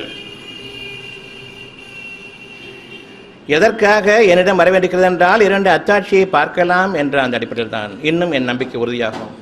பிறகு எனக்கு என் நம்பிக்கை போதுமானது. ஒரு அத்தாட்சியை பார்க்க வேண்டும் என்ற அந்த ஒரு எண்ணம் உங்களுக்கு இருக்குமானால், அந்த ஒரு தேவை இருக்குமானால், என்னுடைய அந்த இறைவழி மருத்துவத்தினுடைய ஒரு அத்தாட்சி உங்களுக்கு போதுமானது. இனி யார் பக்கமும் திரும்ப வேண்டிய அவசியம் இல்லை. எனக்கு யார் இறைவனோ உங்களுக்கும் அவனே இறைவன். தெளிவாக பார்த்து கொண்டேன். இனி நான் மீறுவதற்கில்லை. எனவே உங்களுடைய தேவைகளுக்கு இனி இறைவன் போதுமானவன் என்ற அந்த உறுதியான அத்தாட்சி உங்களுக்கு இருக்கிறது என்பதை இன்று நீங்கள் நம்பிக்கை கொள்ளுங்கள். முதலில் உங்களுக்கு ஞானங்களுடன் கூடிய அந்த பாதை விளக்கப்பட்டு விட்டது, தெளிவாக விவரிக்கப்பட்டு விட்டது. இறைவன் 7வது வானத்திற்கு மேலாக இல்லை. அது உங்களுடைய இறைவன் உங்களுடைய இதயத்தில், உங்களுடைய மனதில் பேசிக்கொண்டிருக்கின்றான். அவனுடைய நற்செய்திகள் உங்களுடைய இருதயத்தில் இறக்கிக் கொண்டிருக்கின்றன. உறுதியாக பற்றிக் கொள்ளுங்கள், நம்பிக்கை கொள்ளுங்கள், சந்தேகம் கொள்ளுங்கள். நீங்கள் ஒருவர் ஆகிவிட வேண்டாம். இன்று உங்களுடைய குடும்ப சூழ்நிலை இருக்கின்றன, உங்களுடைய பொருளாதார சூழ்நிலை இருக்கின்றன, உங்களுடைய உடல் நல குறைபாடுகள் இருக்கின்றன, சீதோஷ்ண நிலை சீர்கேடுகள் இருக்கின்றன. உங்களுக்கு தேவை அனைத்திலிருந்தும் மேலான ஒரு வாழ்க்கை. அந்த வாழ்க்கைக்குரிய பாதை மனிதர்களின் அறிவில் கிடையாது. எனவே நீங்கள் நம்பிக்கை கொள்ளுங்கள். என் இறைவன் எனக்கு போதுமானவன், ஹஸ்பி அல்லாஹ், என் இறைவன் எனக்கு போதுமானவன் என்ற அந்த உண்மையின் மீது நீங்கள் நிலைத்து விடுங்கள். இன்று முதலாக உங்களுடைய மனதில் இறைவன் பேசிக் கொண்டிருப்பதை நீங்கள் கவனியுங்கள். ஒரு நாளைக்கு 10 நிமிடம் கவனியுங்கள், போதுமானது. இது திக்ர் ஆகும். இறைவன் என்ன பேசுகிறானோ என் மனதில், நான் அதை கூர்ந்து கவனிப்பது, செவிசாய்த்து கேட்பது, பின்னர் அதன் மீது நம்பிக்கை கொள்வது, இவை அனைத்தும் தியானத்தின் அடிப்படையில் அமைகின்றன. மனிதர்களுடைய வழிமுறைகளை, அதன் கேள்விகளை தடுத்து கொண்டேன், இறைவன் பேசுவதை நம்பிக்கை கொண்டேன். இது மகத்தான பெரும் பாக்கியமாகும். நேர் வழி உங்களுக்கு உறுதியாகிவிட்டது. இனி எப்படி நீங்கள் உங்களுடைய வாழ்க்கையிலிருந்து திரும்பிவிட முடியும்? இனி என்ன கேடு நமக்கு விளையும் என்று நீங்கள் நினைக்கிறீர்கள்? உங்களுக்கும் சரி, குடும்பத்தினருக்கும் சரி, நீங்கள் விரும்பியது உங்களுக்கு இருக்கிறது. இது இறைவாக்கு. தன்னுடைய வாக்குறுதியை இறைவன் நிறைவேற்றுவான். இறைவன் கூறுகிறான், என்னுடைய வாக்குறுதியை நீங்கள் நிறைவேற்றுங்கள், உங்களுடைய வாக்குறுதியை நான் நிறைவேற்றுகிறேன். என்ன பொருள் இதற்கு? இறைவனுடைய வார்த்தையில் ஒன்று. இறைவன் கூறுகிறான், என்னுடைய வாக்குறுதியை நீங்கள் நிறைவேற்றுங்கள், உங்களுடைய வாக்குறுதியை நான் நிறைவேற்றுவேன். இறைவனுடைய வாக்குறுதியை நான் ஏற்றுக்கொண்டேன். என்னது? என் இறைவனே, நீ எனக்கு ஒரு நன்மையை அளிப்பேயானால், அதன் மீது நம்பிக்கையை கொண்டு விட்டால் நிச்சயமாக இதை நிறைவேற்ற நீ போதுமானவன். இப்போ 2 வாக்கு ஒரு சேர அமைஞ்சிருக்க, தனித்தனி அமைஞ்சிருக்க. அவன் கொடுப்பதை நான் ஏற்றுக்கொண்டேன். இப்போ எனக்கு ஒரு நன்மை இருக்குது என்ற இருதயத்தில், அந்த நன்மையை நான் விரும்பிவிட்டேன். என்ன அர்த்தம் அதுக்கு? இது இருந்தால் நல்லா இருக்குமே, இது வேணும் தான், ஏற்றுக்கொண்டீர்கள். இப்பொழுது என்னுடைய வாக்குறுதியை நீங்கள் நிறைவேற்றுங்கள், பொறுமையை மேற்கொள்ளுங்கள். வழிமுறைகள் உலகத்தில் கிடையாது, என்னை தவிர வழியறிப்போனும் இல்லை. எனவே பொறுமையை மேற்கொள்ளுங்கள், நம்பிக்கையோடு பொறுமையை மேற்கொள்ளுங்கள். இந்த வாக்குறுதியை நீங்கள் ஏற்றுக்கொண்டால் அந்த பொறுமைக்குரிய கூலியாக நான் உங்களுடைய இதயத்தில் எதை விதைத்தேனோ அதைவிட பன்மடங்கானதை நான் உங்களுக்கு நன்மையாக்கி தருகின்றேன். உங்களுடைய வாக்குறுதி, நீங்கள் உங்களுடைய பொறுப்பை என் மீது ஒப்படைத்துவிடுங்கள். தன் மீது பொறுப்பு ஏற்படுத்துவதை நிச்சயமாக இறைவன் நேசிக்கிறான். தன் மீது பொறுப்பேற்படுத்த நிச்சயமாக இறைவன் நேசிக்கிறான். எனவே பொறுப்பேற்பதில் அவனே மிகச்சிறந்தவன். பொறுப்பேற்பெற்றவர்களாம் நிச்சயமாக தங்கள் இறைவன் மீதே பொறுப்பேற்படுத்திக் கொள்ளட்டும். இறைவன் எனக்கு ஒரு நன்மை அளித்து விட்டான் என்றால் நான் நம்பிக்கை கொண்டேன், ஏற்றுக்கொண்டேன். என் இறைவனே, இந்த நம்பிக்கைக்கும் இந்த ஏற்பதற்கும் நீயே பொறுப்பேற்றுக்கொள். அவனுடைய வாக்குறுதியும் உங்களுடைய வாக்குறுதியும் ஒரு சேர நிறைவேறுகிறது. தன் மீது பொறுப்பு ஏற்படுத்துங்கள். அந்த ஒரு எண்ணத்தையும் விருப்பத்தையும் நீங்கள் உங்களுடைய பொறுப்புக்குரியதாக ஆக்கிக்கொள்ள வேண்டாம். நீங்கள் தான் அதை சம்பாதிக்க வேண்டும், நான் தான் உடைக்க வேண்டும், முயற்சி செய்ய வேண்டும். அவ்வாறல்ல. இறைவன் தன்னுடைய பாக்கியத்தை தன் பொறுத்திலிருந்து உங்களுக்கு நிறைவேற்றி தர போதுமானவன். தன்னுடைய அடியார்களை அவன் நேசிப்பவனாக இருக்கிறான். அவர்களுக்கு எத்தகைய சிரமத்தையும் அவன் உண்டாக்கவில்லை. இந்த மார்க்கத்தில் அமைதியும் நிம்மதியையும் தவிர அவர்கள் சொர்க்க பூமியில் வாழ்விக்கப்பட்டவர்கள். சைத்தானால் நிச்சயமாக அவர்கள் தங்களுக்கு தாங்கள் தீங்கிழைத்துக் கொண்டு இன்று பெரும் அவதிக்குள்ளானவர்களாக ஆகிவிட்டார்கள். எனவே நீங்கள் உங்களுடைய இறைவன் பக்கம் திரும்புங்கள், உங்களுடைய வேதத்தின் பக்கம் திரும்புங்கள். உங்களுடைய வேதம் இப்பொழுது எங்கே இருக்கிறது? குர்ஆன் என்பது என்ன? வழிகாட்டி. குர்ஆன் என்பது வழிகாட்டி. நமக்கெல்லாம் வழிகாட்டியாக அமைந்திருப்பது குர்ஆன், வேதம். வேதத்தினுடைய தன்மை என்ன? நன்மையையும் தீமைகளையும் தெளிவாக பிரித்தறிவிப்பதும், நன்மையின் பக்கம் ஏவுவதும், தீமையிலிருந்து தடுப்பதும். இதற்காகவே ரசூல்கள் அனைத்தும் வந்தார்கள். அவர்களுடைய வேலை என்ன? ரசூலுடைய வேலை என்ன? நன்மை தீமைகளை பிரித்தறிவிப்பதும், ஞானங்களை கற்பிப்பதும், நன்மையின் பக்கம் அவர்களை நடத்தாட்டுவதும், தீமைகளிலிருந்து விளக்குவதும் அவருடைய காரியங்களாக இருந்தன. நம்பிக்கை கொண்டவர்களுடைய உங்களுடைய காரியங்கள் என்ன? உங்களுடைய காரியங்களும் அதுவே தான். உங்களிடம் என்ற கூட்டத்தார் நம்பிக்கை கொண்டவர்களுக்கு நற்செய்தி கூறுபவர்களாகவும், நன்மை பக்கம் ஏவுபவர்களாகவும், தீமையின் பக்கம் நீங்கள் அதிலிருந்து விலகுபவர்களாகவும் இருக்கிறீர்கள். நீங்கள் சிறந்த சமுதாயமாக இருக்கிறீர்கள். ஏன்? நீங்கள் நன்மையை ஏவுகிறீர்கள், தீமை விட்டு தடுக்கிறீர்கள். உங்களை சிறந்த சமுதாயத்தினராக இறைவனாக்கியிருக்கின்றான். எனவே நன்மை என்ற அந்த நன்மையின் பால் நான் என்னை சார்ந்து கொள்கின்றேன், தீமையான காரியங்கள் விலகுகின்றேன். இது சோம்பேறித்தனம் அல்ல, என் தீமைகளிலிருந்து நான் பாதுகாத்துக் கொள்வதாகவும் பொறுமையை கொண்டிருப்பதாகவும். நிச்சயமாக பொறுமை சோம்பேறித்தனம் அல்ல, உறுதிமிக்க செயல்களில் இதுவே மிகச்சிறந்ததாகும். இப்பொழுது என்னுடைய இருதயம் என்ன கூறுகிறது என்பதை உங்களுடைய இருதயங்களில் நீங்கள் சிந்தித்து பாருங்கள். நன்மை எது, தீமை எது என்பதை பாருங்கள். பல கஷ்டங்கள் இருக்கின்றன. நன்மையை ஏற்றுக்கொள்ளுங்கள், தீமையிலிருந்து விலகுங்கள். இவ்வளவுதான். நீங்கள் வேதத்தின்படி நடப்பவர்கள், வேதத்தை உடையவர்களே.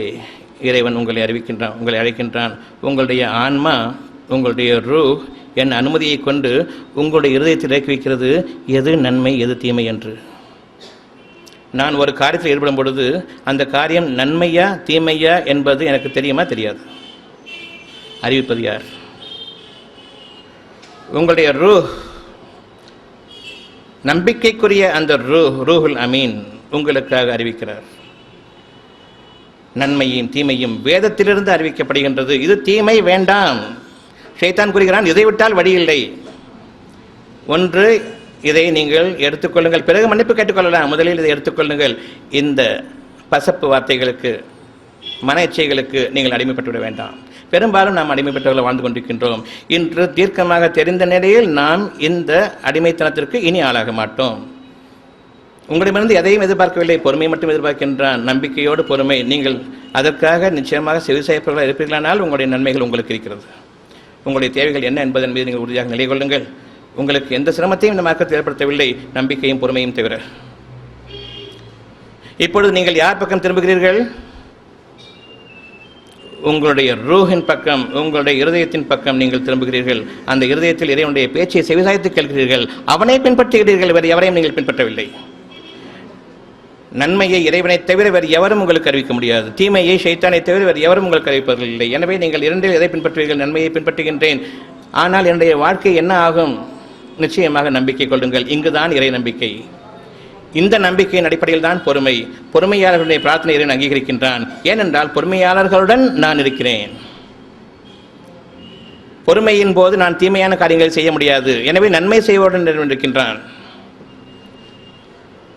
நீங்கள் நன்மை செய்பவர்களாகவும் தீமையிலிருந்து விலகுபவர்களாகவும் மனித இனத்தில் மிகச்சிறந்த சமுதாயத்தினராகவும் நீங்கள் வாழ வேண்டும் என்று இன்று விருப்பம் கொள்ளுங்கள். இந்த விருப்பத்தில் கண் விழிப்பது முதலாக கண் உறங்கும் வரையில் நீங்கள் அந்த நினைவில் இருங்கள். உங்களுடைய காரியங்களில் ஈடுபட்டுக் கொண்டிருக்கும் நிலையிலும் இதை மறந்துவிட வேண்டாம். உங்களுடைய உலக காரியங்களில் நீங்கள் ஈடுபட்டுக் கொண்டிருக்கும் நிலையிலும் இந்த நன்மைகளை நீங்கள் மறந்துவிட வேண்டாம். இதில் உங்களுக்கு எங்கு சிரமம் இருக்கிறது, எங்கு வழிகேடு இருக்கிறது சிந்தித்து பாருங்கள்.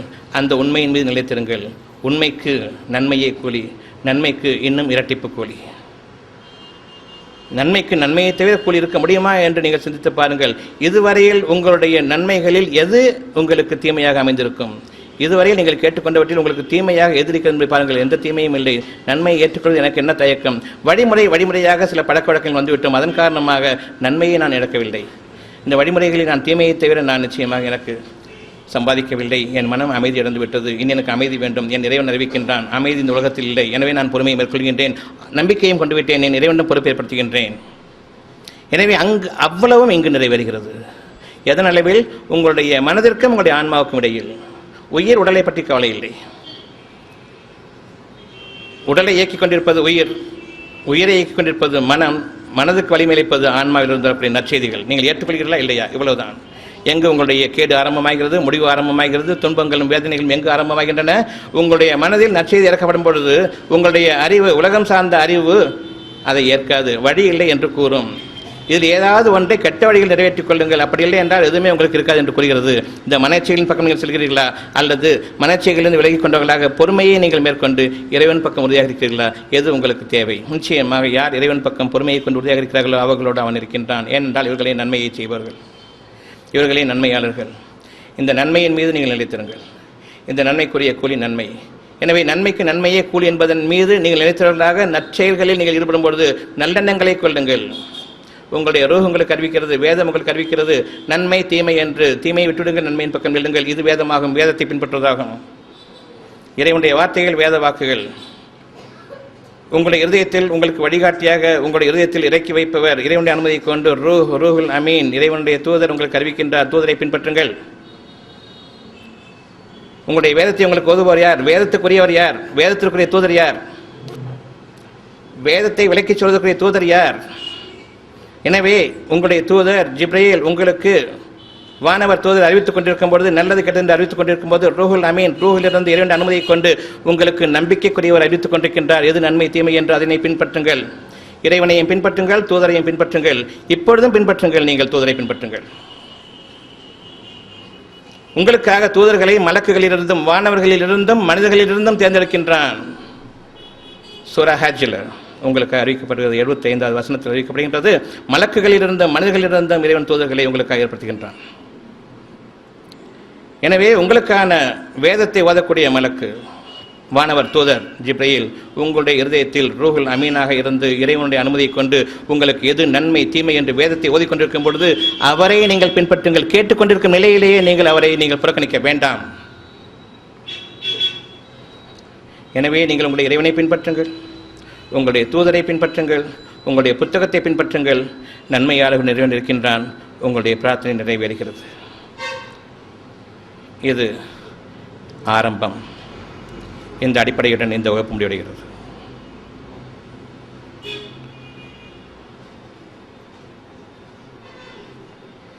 இதில் சிந்தனைக்கு உங்களுக்கு வழிவகுத்திருக்கின்றேன். சிந்தித்து உணர்ந்து ஏற்றுக்கொள்ளுங்கள் அல்லது விட்டுவிடுங்கள், உங்களுடைய சொந்த விருப்பம். இதில் விவாதங்களுக்கோ கருத்து வேறுபாடுகளுக்கோ இங்கு இடமில்லை. எனவே ஏற்றுக்கொள்வதும் ஏற்றுக்கொள்ளாமல் இருப்பதும் அது உங்களுக்குரியதாகும். சந்தேகம் இருந்தால் மட்டும் கேளுங்கள். விவாதத்திற்கு நிச்சயமாக பதில் கிடையாது.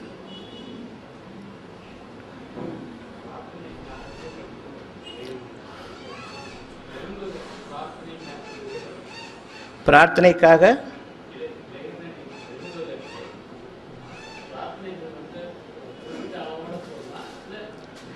இறைவனை நெருங்குவதற்கு பிரார்த்தனைகள் குறிப்பிட்ட அளவோடு வேண்டுமா அல்லது எந்நேரமும் பிரார்த்தனையில் அமைந்திருக்கலாமா? இந்த கேள்விக்கான பதில் உங்களுடைய பிரார்த்தனையில் நம்பிக்கை எனும் உறுதி இருக்குமானால் ஒரு முறை கேட்டால் போதும். ஏற்றுக்கொண்டேன், பிறகு சந்தேகம் ஏற்படும் போது பிரார்த்தனையை அதிகமாக்குங்கள். இப்பொழுது பிரார்த்தனை எங்கு அமைந்திருக்கிறது? என் இறைவனே, உன்னை சந்தேகிப்பதிலிருந்து என்னை பாதுகாத்துக்கொள். இது பிரார்த்தனையாக அமைகிறது. ஏற்றுக்கொண்டேன், எப்பொழுது நான் ஏற்றுக்கொண்டேனோ நம்பிக்கை கொண்டு விட்டேன், நம்பிக்கைக்குரிய கூலி நன்மைதான், எனவே எனக்கு இந்த நிறைவேற்றி கொடு என்று திரும்ப திரும்ப கேட்க வேண்டிய அவசியம் இல்லை. உங்களுக்கான ஒரு தேவையை அறிவித்தவன் இறைவன் தான். இறைவனிடம் அறிவித்தவனிடமே இதை கொண்டு எனக்கு இது வேண்டும் என்று கேட்பதில் தேவையில்லாதது. நான் இறைவன் கொடுத்த ஒரு விருப்பத்தை ஏற்றுக்கொண்டேன், நம்பிக்கை கொண்டேன், பிரார்த்தனை முடிந்துவிட்டது. அவன் கொடுத்த ஒரு நன்மையின் மீது நீங்கள் நம்பிக்கை கொண்டு விட்டீர்களா, ஏற்றுக்கொண்டீர்களா, பிரார்த்தனை முடிந்துவிட்டது. சந்தேகப்பட்ட பிறகுதான் பிரார்த்தனை தேவைப்படுகின்றது. என் இறைவனே, சந்தேகம் கொண்டு விட்டேன், என்னை மன்னிப்பாயாக. இந்த பிரார்த்தனை வேறு விதமாக அமைகிறது. இப்பொழுது உன்னை சந்தேகிப்பவர்கள் என்னை நீ ஆக்கிடாது இருப்பாயாக. உன்னை நம்பிக்கை கொள்ளக்கூடிய ஞானங்களை எனக்கு அதிகரிப்பாயாக. அத்தாட்சிகளை கொண்டு நீ என்னை உயர்த்துவாயாக. இதெல்லாம் உங்களுடைய பிரார்த்தனைகளாக அமைகிறதே தவிர எனக்கு இதை கொடு என்று கேட்பது பிரார்த்தனை இல்லை, கொடுத்ததை நம்பிக்கை கொள்வது பிரார்த்தனையாகும்.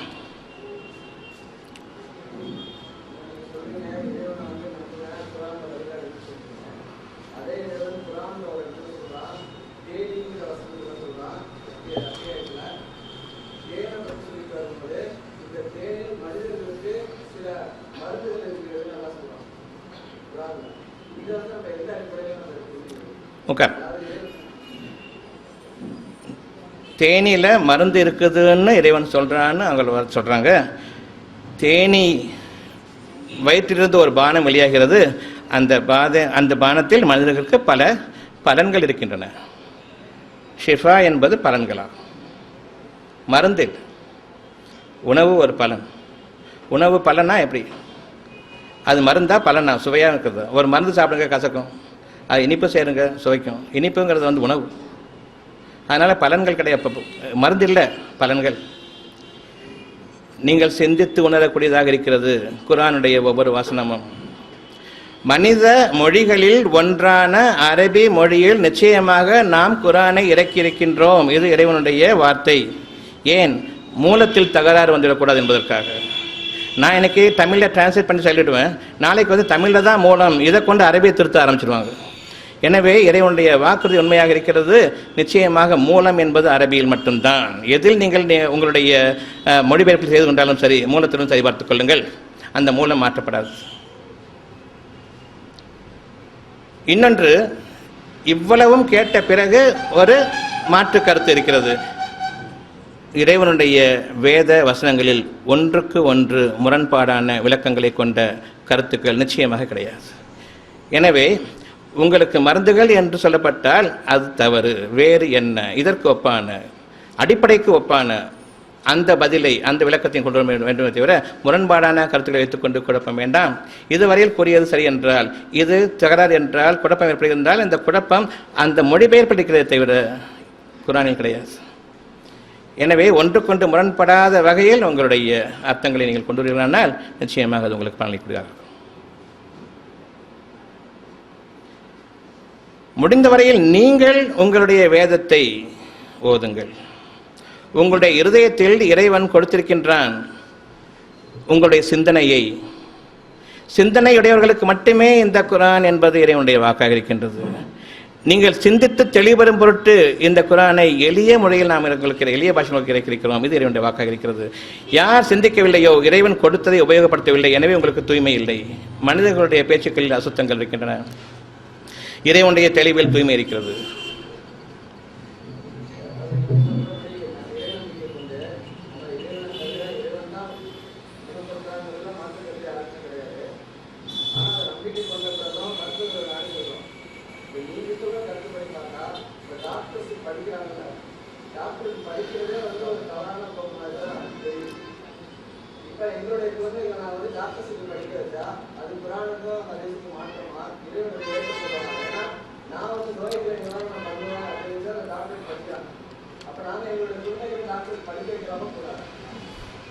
நான் மனிதர்களுக்கு குணமளிப்பேன் என்று இவன் படிக்கிறான்.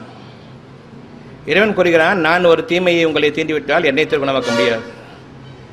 இப்போ உங்களுடைய பதில் என்ன? இதுக்கு நான் ஒரு தீமையை உங்களை தீண்டுபடி செய்துவிட்டால் என்னை தவிர நீக்குவதற்கு எவருக்கும் அதிகாரம் இல்லை. இப்போ உங்களுடைய கேள்வி என்ன?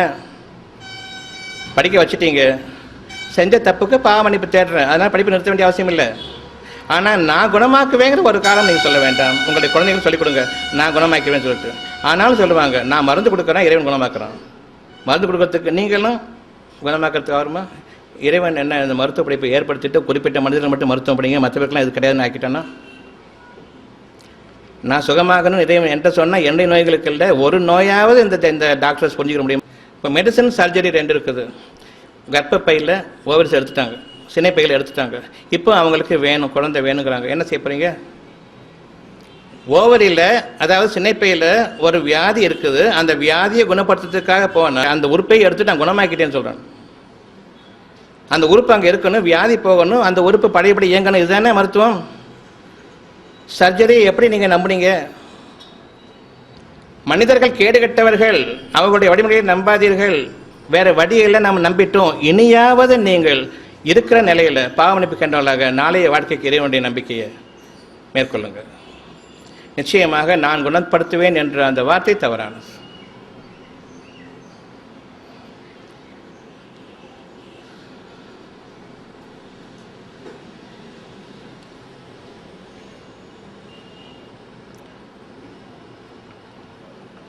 திட்டமாக உங்களில் ரசூல் இருக்கிறார்.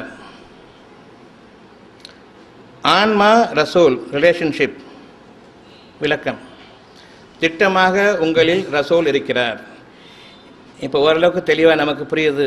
நன்மைகளையும் தீமைகளையும் அறிவிக்கக்கூடியது மலக்குகளிலிருந்து தேர்ந்தெடுக்கப்பட்ட அந்த ரசூல் ரூஹ் மூலமாக இறைவன் அனுமதியை கொண்டு என்னிடம் தீமைகளை என்னை விட்டும் விளக்கச் சொல்லியும் எச்சரிக்கைத்தும் நன்மையின் பக்கம் என்னை ஈடுபடுத்தியும் வருகிறார்கள். நன்மை தீமைகளை தெளிவாக பிரித்தறிவிக்கக்கூடிய அந்த வேதம் ஃபுர்கான் நிச்சயமாக எனக்கு ஓதப்படுகிறது.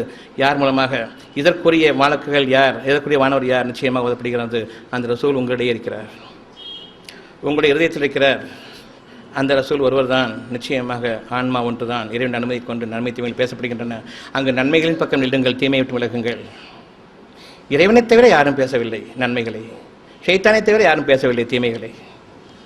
மனிதர்கள் பெரும்பாலும் ஷைத்தானை கூட்டாளிகளாக இருக்கிறார்கள். எனவே இவர்கள் ஜின்களிலும் இருக்கிறார்கள், மனிதர்களிலும் இருக்கிறார்கள். வீணானவற்றை உங்களுடைய இதயத்தில் போடுகிறார்கள், மறைவிலிருந்தும் போடுகிறார்கள், பகிரங்கமாகவும் போடுகிறார்கள். எனவே உங்களுடைய ரசூலை பின்பற்றுங்கள், நன்மையை பின்பற்றுங்கள், அவ்வளவுதான். எது நன்மையோ அதை பின்பற்றுங்கள். வழி இல்லையா, பொறுமையை மேற்கொள்ளுங்கள். இனி உங்களுடைய இறைவன் உங்களுக்கு பாதுகாப்பார். இறைவனை பின்பற்றுங்கள். முதலில் எனக்கு ஒரு எண்ணம் ஏற்பட்டுவிட்டது. இறைவனை பின்பற்றுங்கள் என்றால் என்ன, ரசூலை பின்பற்றுங்கள் என்றால் என்ன? எனக்கு ஒரு நன்மை ஏற்பட்டுவிட்டது. இறைவன் இறக்கிவிட்டான். உங்களுக்கு நிம்மதியும் அமைதியும் வேண்டும். யாருக்கு வேண்டாம் இங்கே நிம்மதியும் அமைதியும்? இறுதியானது நிம்மதியும் அமைதியும். அந்த நிம்மதியும் அமைதியும் என்னுடைய உடல் தேவைகள் அனைத்தும் எனக்கு நிரப்பமாக நிறைவேற்றப்பட்டால் தவிர நிம்மதியும் அமைதியும் கிடையாது. சாப்பாட்டுக்கும் வேணும், உணவுடைகளுக்கும் வேணும், பாதுகாப்புக்கு வீடும் வேணும். என்னுடைய உடல் புற தேவைகள் அனைத்தும் எனக்கு நிரந்தரமாக விரிவாக எனக்கு நிறைவேற்றப்பட்டால் தவிர எனக்கு அமைதி இல்லை. உங்களுக்கு அமைதி வேண்டும் என்றால் இவ்வளவு நிறைவேற வேண்டும் என்று அதற்குள் இருக்கிறது. எனவே நிம்மதியும் அமைதியும் கொண்ட வாழ்க்கை உங்களுக்கு வேண்டுமா வேண்டாமா? இதற்குரிய பாதை உங்களுக்கு இருக்கிறதா இல்லையா? எனக்கு வேண்டும். இதற்குரிய பாதைகள் மனிதனிடம் கிடையாது. நயவஞ்சகமாகவும் துரோகமாகவும் சிறிதளவு சம்பாதிக்க முடியுமே தவிர பெரும் வாழ்க்கை என்னால் வாழ்ந்துட முடியாது. மனசாட்சியின் குறைகளோடு, குற்றம் குறைகளோடு, அதன் உறுத்தல்களோடு வாழ முடியுமே தவிர அதனுடைய உறுத்தல்களுக்குரிய பிரதிபலன்களை எதிர்பார்த்த நிலையில் நான் மன சங்கடத்துடனும் பயத்துடனும் வாழ்வேன். நான் எதிர்பார்த்தது எனக்கு வந்துவிடுமானால் நிச்சயமாக நான் நிராசைப்பட்டு விடுவேன், என்னுடைய காலம் முடிந்துவிட்டது என்று. அப்படிப்பட்ட ஒரு வாழ்க்கை எனக்கு வேண்டாம். நான் நம்பிக்கை கொள்கிறேன். இப்பொழுது என்னுடைய இறைவனை பின்பற்றுகிறேன். ஒரு எண்ணம் எனக்கு வந்துவிட்டது, இறைவன் இறக்கியிருக்கிறான், அதாவது நீங்கள் நிம்மதியும் அமைதியும் அடைய வேண்டும். நான் ஏற்றுக்கொண்டேன். எனவே நான் இறைவனை பின்பற்றுகின்றேன். ஏற்றுக்கொண்ட பிறகு மனிதர்களுடைய வழிமுறையில் நான் செல்கின்றேன். ரசூல் இப்பொழுது அறிவிக்கிறேன். ஏனென்றால் நான் தவறான பாதையில் போக ஆரம்பித்ததும் நான் தூய்மை இழந்து விடுகின்றேன். இனி இறைவன் என்று பேசுவதற்கில்லை. தன் தூதரை கொண்டு பேசுகிறான். உங்களுடைய மனதில் மலக்குகளின் தூதர் வழிகாட்டுகிறார் வேதத்தை கொண்டு. அவரை பின்பற்றுங்கள். உங்களுடைய இறைவனை நீங்கள் பின்பற்றுவது உங்களுடைய இருதயத்தில் இறக்கி வைக்கப்பட்டதை நம்பிக்கை கொள்ளுங்கள். பிறகு நீங்கள் தவறான வழியில் போகும்பொழுது உங்களுடைய ரசூல் உங்களை எச்சரிக்கிறார். நிச்சயமாக நீங்கள் ரசூலை பின்பற்றுங்கள், நேர்வழி அடைந்துவிடுங்கள்.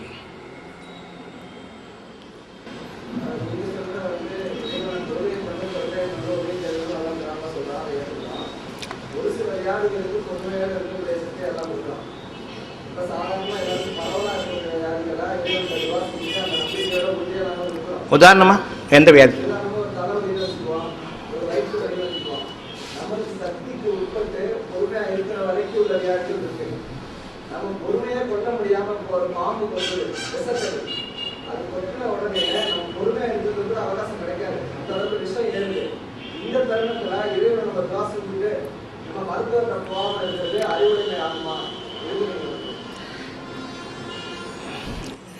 இறைவனுடைய வார்த்தை நிச்சயமாக பொறுமையாளர்களுக்கு மகத்தான் நற்கூலி இருக்கிறது.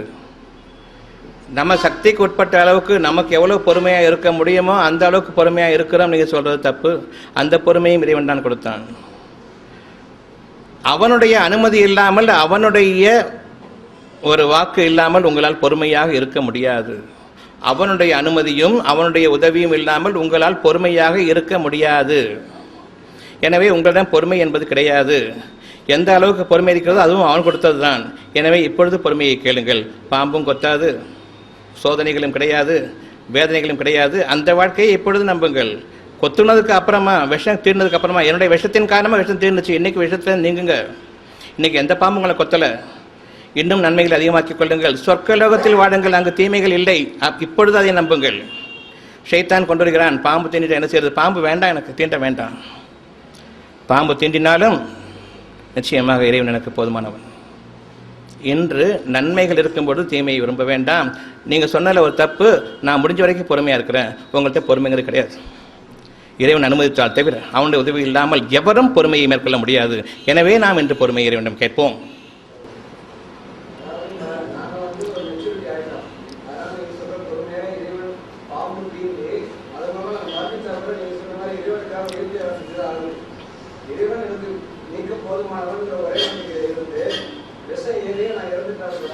உங்களுடைய அறிவுக்கும் இறைவனுடைய வார்த்தைகளுக்கும் இடையே போராட்டம். இப்பொழுது இந்த குழந்தைக்கு எது தேவை எது தேவையில்லை என்பது உங்களுக்கு தெரியும்.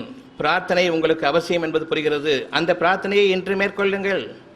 கொத்துனதுக்கு அப்புறம் பிரார்த்தனை இல்லை. சரி, பாம்பு கொத்திருச்சு, அறிவோடு கொண்டு போய் சேர்த்துட்டீங்க. எத்தனை பேர் செத்து போகிறாங்க தெரியுமாங்க? இப்போ என்ன செய்ய போறீங்க? இன்று உங்களை நன்மைகளுக்காக நீங்கள் பிரார்த்தனை மேற்கொள்ளுங்கள். இறைவன் கூறுகிறான், ஷைத்தானின் தீமைகளிலிருந்தும் என்னை பாதுகாத்துக் கொள்ளுங்கள். இன்னும் ஷைத்தான் என்னை நெருங்காமல் இருப்பதற்கும் நான் உன்னிடம் காவல் தருகின்றேன். எனவே நான் எனக்கு ஏற்பட்டுவிட்ட துன்பங்களிலிருந்து நான் பாதுகாப்பு தருகின்றேன்.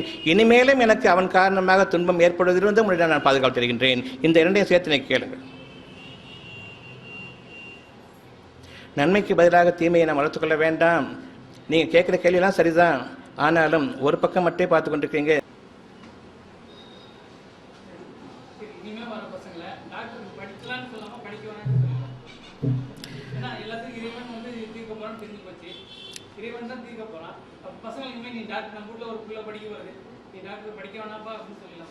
டாக்டர்களுக்கு இனிமே படிக்க வேணாமா, வைக்க வேணுமா, வைக்க வேணாமா? வக்கீலுக்கு படிக்க வைக்கணுமா வேணாமா?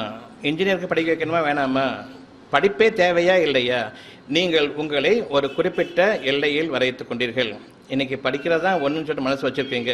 இன்றைக்கி அதை விட்டு வெளியில் வந்துட்டால் நீங்கள் நிச்சயமாக நம்பிக்கை இழந்துருவீங்க. நீங்கள் எதில் இருக்கிறீங்களோ அது தப்புன்னு தெரிஞ்சது. நீங்கள் வாழ்ந்து கொண்டிருக்கிற அந்த நிலையிலேயே இறைவனே என்னை இதிலிருந்தும் பாதுகாத்துக்கொள், இந்த உணர்வுகளோடு படிக்க வைங்க. நீங்கள் பெரிய சயின்டிஸ்டாக வரணும்னு நீங்கள் ஆசைப்படுவீங்க. ஒரு நியூட்டன் மாதிரியோ ஒரு எடிசன் மாதிரியோ வரணும்னு ஆசைப்படுறீங்கன்னு வச்சுக்கிறோங்க. அவன் பள்ளிக்கூடத்தை படிச்சுட்டு வரல. பள்ளிக்கூடத்தை படித்தா எவனோ கற்றுக் கொடுத்தா படிச்சுட்டு வந்திருப்பான். பள்ளிக்கூடத்தோட ட்ராப் அவுட் ஆனதுனால தான் அவனுக்கு இறைவன் அந்த நன்மையை கொடுத்தான். இன்றைக்கி நீங்கள் டாக்டர் படிக்க வைக்கிறீங்க. அதுக்கு வந்து நம்பிக்கை இருக்குது. அந்த நம்பிக்கை இருக்கலாம் படிக்க வைக்கிறீங்க. தப்பு செய்கிறோம். தப்பு செய்கிற நிலையில் பாவம் மன்னிப்பு தேடுங்க. இறைவனை மறந்த நிலையில் நீங்கள் தப்பு செய்ய வேண்டாம். நான் தவறு செய்து கொண்டிருக்கின்றேன். இன்றைக்கி கூட நீங்கள் ஷிர்க்குன்னு சொல்கிறீங்க. இதெல்லாம் அப்போ பணத்தை விட்டு நான் இருக்கட்டுமா, வேலைக்கு போக வேணாமான்னு நினைக்கிறான். நீங்கள் அந்த உறுதி இருந்தால் இருங்க. உறுதி இல்லாத நிலையில் பாவ மன்னிப்பு தேடுங்க. அந்த பாவ மன்னிப்புக்குரிய கூலி நீங்கள் விரும்பிய மேலான அந்த தொகுதி உங்களை உயர்த்துவான். நீங்கள் பொறுமையானவர்களாக இருங்க. எப்படியும் எனக்கு ஒரு நோய் வந்துட்டால் நான் பொறுமையாக இருப்பேனோ அது பூர்ண குணமாகிற வரைக்கும், அது பூர்ண குணமாகிற வரைக்கும் நான் சம்பாதிச்சது தான். நோய் வந்துருச்சு, பூர்ணமாக நம்பிக்கை கொண்டா சரியாக போயிடும். ஆனால் நம்பிக்கை எனக்கு இல்லை, இருந்தாலும் ஒரு பிரார்த்தனை இருக்குது, பொறுமையோடு இருங்க. அந்த நம்பிக்கை உறுதியடைகிற வரைக்கும் கொஞ்சம் பொறுமையாக இருங்க. இறைவனுடைய வார்த்தை இதாக இருக்குது. இப்போ நான் இந்த உலகத்துடைய வாழ்க்கைக்கு இந்த உலகத்தை சார்ந்த ஒரு வழிமுறை தான் நான் மேற்கொள்ள வேண்டி இருக்குது. எனக்கு அந்த அளவுக்கு தான் நம்பிக்கை இருக்குது. இதை விட்டு என்னால் வாட முடியாது. அந்த நம்பிக்கை இருக்கும்பொழுது, அந்த அவநம்பிக்கை இருக்கும்பொழுது நீங்கள் செய்து கொண்டு கூட இந்த காரியத்தில் நீங்கள் ஈடுபட்டிருக்கும் நிலையில் அல்லாஹ்வை மறந்த நிலையில் நீங்கள் ஆகிட வேண்டாம். இந்த ஒன்று போதுமானது. படிக்க வைங்க, என்னென்ன உங்களுக்கு அவ்வளோ செய்ய வைங்க. ஆனால் நம்பிடாதீங்க, அது இறைவனை நம்புங்க. உங்களுடைய வழிமுறைகள், உங்களுடைய வியாபாரங்கள் எல்லாம் இருக்குது, எல்லாம் தப்பானது தான். ஒரு வியாபாரத்தில் பொய் சொல்லாமல் இருக்க முடியாது. பணம் சம்பாதிச்சு ஆகணும். நீங்கள் உங்களுடைய காரியங்களில் இருக்கும் பொழுது இறைவனை மறந்த நிலையில் ஆகிவிட வேண்டாம். இது போதுமானது. இறைவன் உங்களுடைய பலகீனத்தை அறிந்தவன். நிச்சயமாக அவன் உங்களுடைய தகுதிக்கு மீறி சோதனையில் ஆக்க மாட்டான். நீங்கள் மறந்து விட்டவர்கள் ஆகிவிடாமல் இருந்தால் அது போதுமானது. இறைவன் நன்றியை ஏற்ப, இந்த நன்றியே இறைவன் ஏற்பவனாக இருக்கிறான்.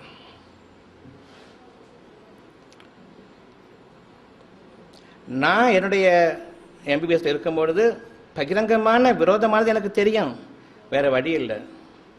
அப்பா அம்மா படிக்க வச்சுட்டாங்க, ஒன்றும் செய்ய முடியாதனால செஞ்சே ஆகணும். என்னுடைய பழப்புக்காகவும் செஞ்சே ஆகணும். இருந்தாலும் வெறுத்தேன். மகா பாதகன் கொலைகாரன் தெரியும், இருந்தாலும் வெறுத்த நிலையில் செஞ்சுக்கிட்டு வந்த வழி இல்லாதனால. அதனால் எனக்கு என்ன குறைஞ்சி போச்சு? இப்போ இறைவனை மறக்காமல் இருந்ததுனால எனக்கு மேலான வழிகளும் தீய கெட்ட வழிகளை விட்டு நீக்கவும் இறைவன் போதுமானவனாக இருக்கிறான். எதெல்லாம் பயப்படுறீங்களோ, இன்னைக்கு இப்படி ஆகிட்டா என்ன பண்ணுறது, அப்படி ஆகிட்டா என்ன பண்ணுறது பயப்படுறீங்களோ, என்ன பயப்படுறீங்களோ அது ஹாஸ்பிட்டல் நிகழ்ந்துகிட்டு இருக்குது. எனவே இவன் மனிதர்கள் யாருமே வேண்டாம், இது நிகழாமல் இருந்தால் போதுமானதுங்கிற அந்த தூய்மையான உள்ளத்தை கொண்டு இன்னைக்கு நீங்கள் மேலே இருந்து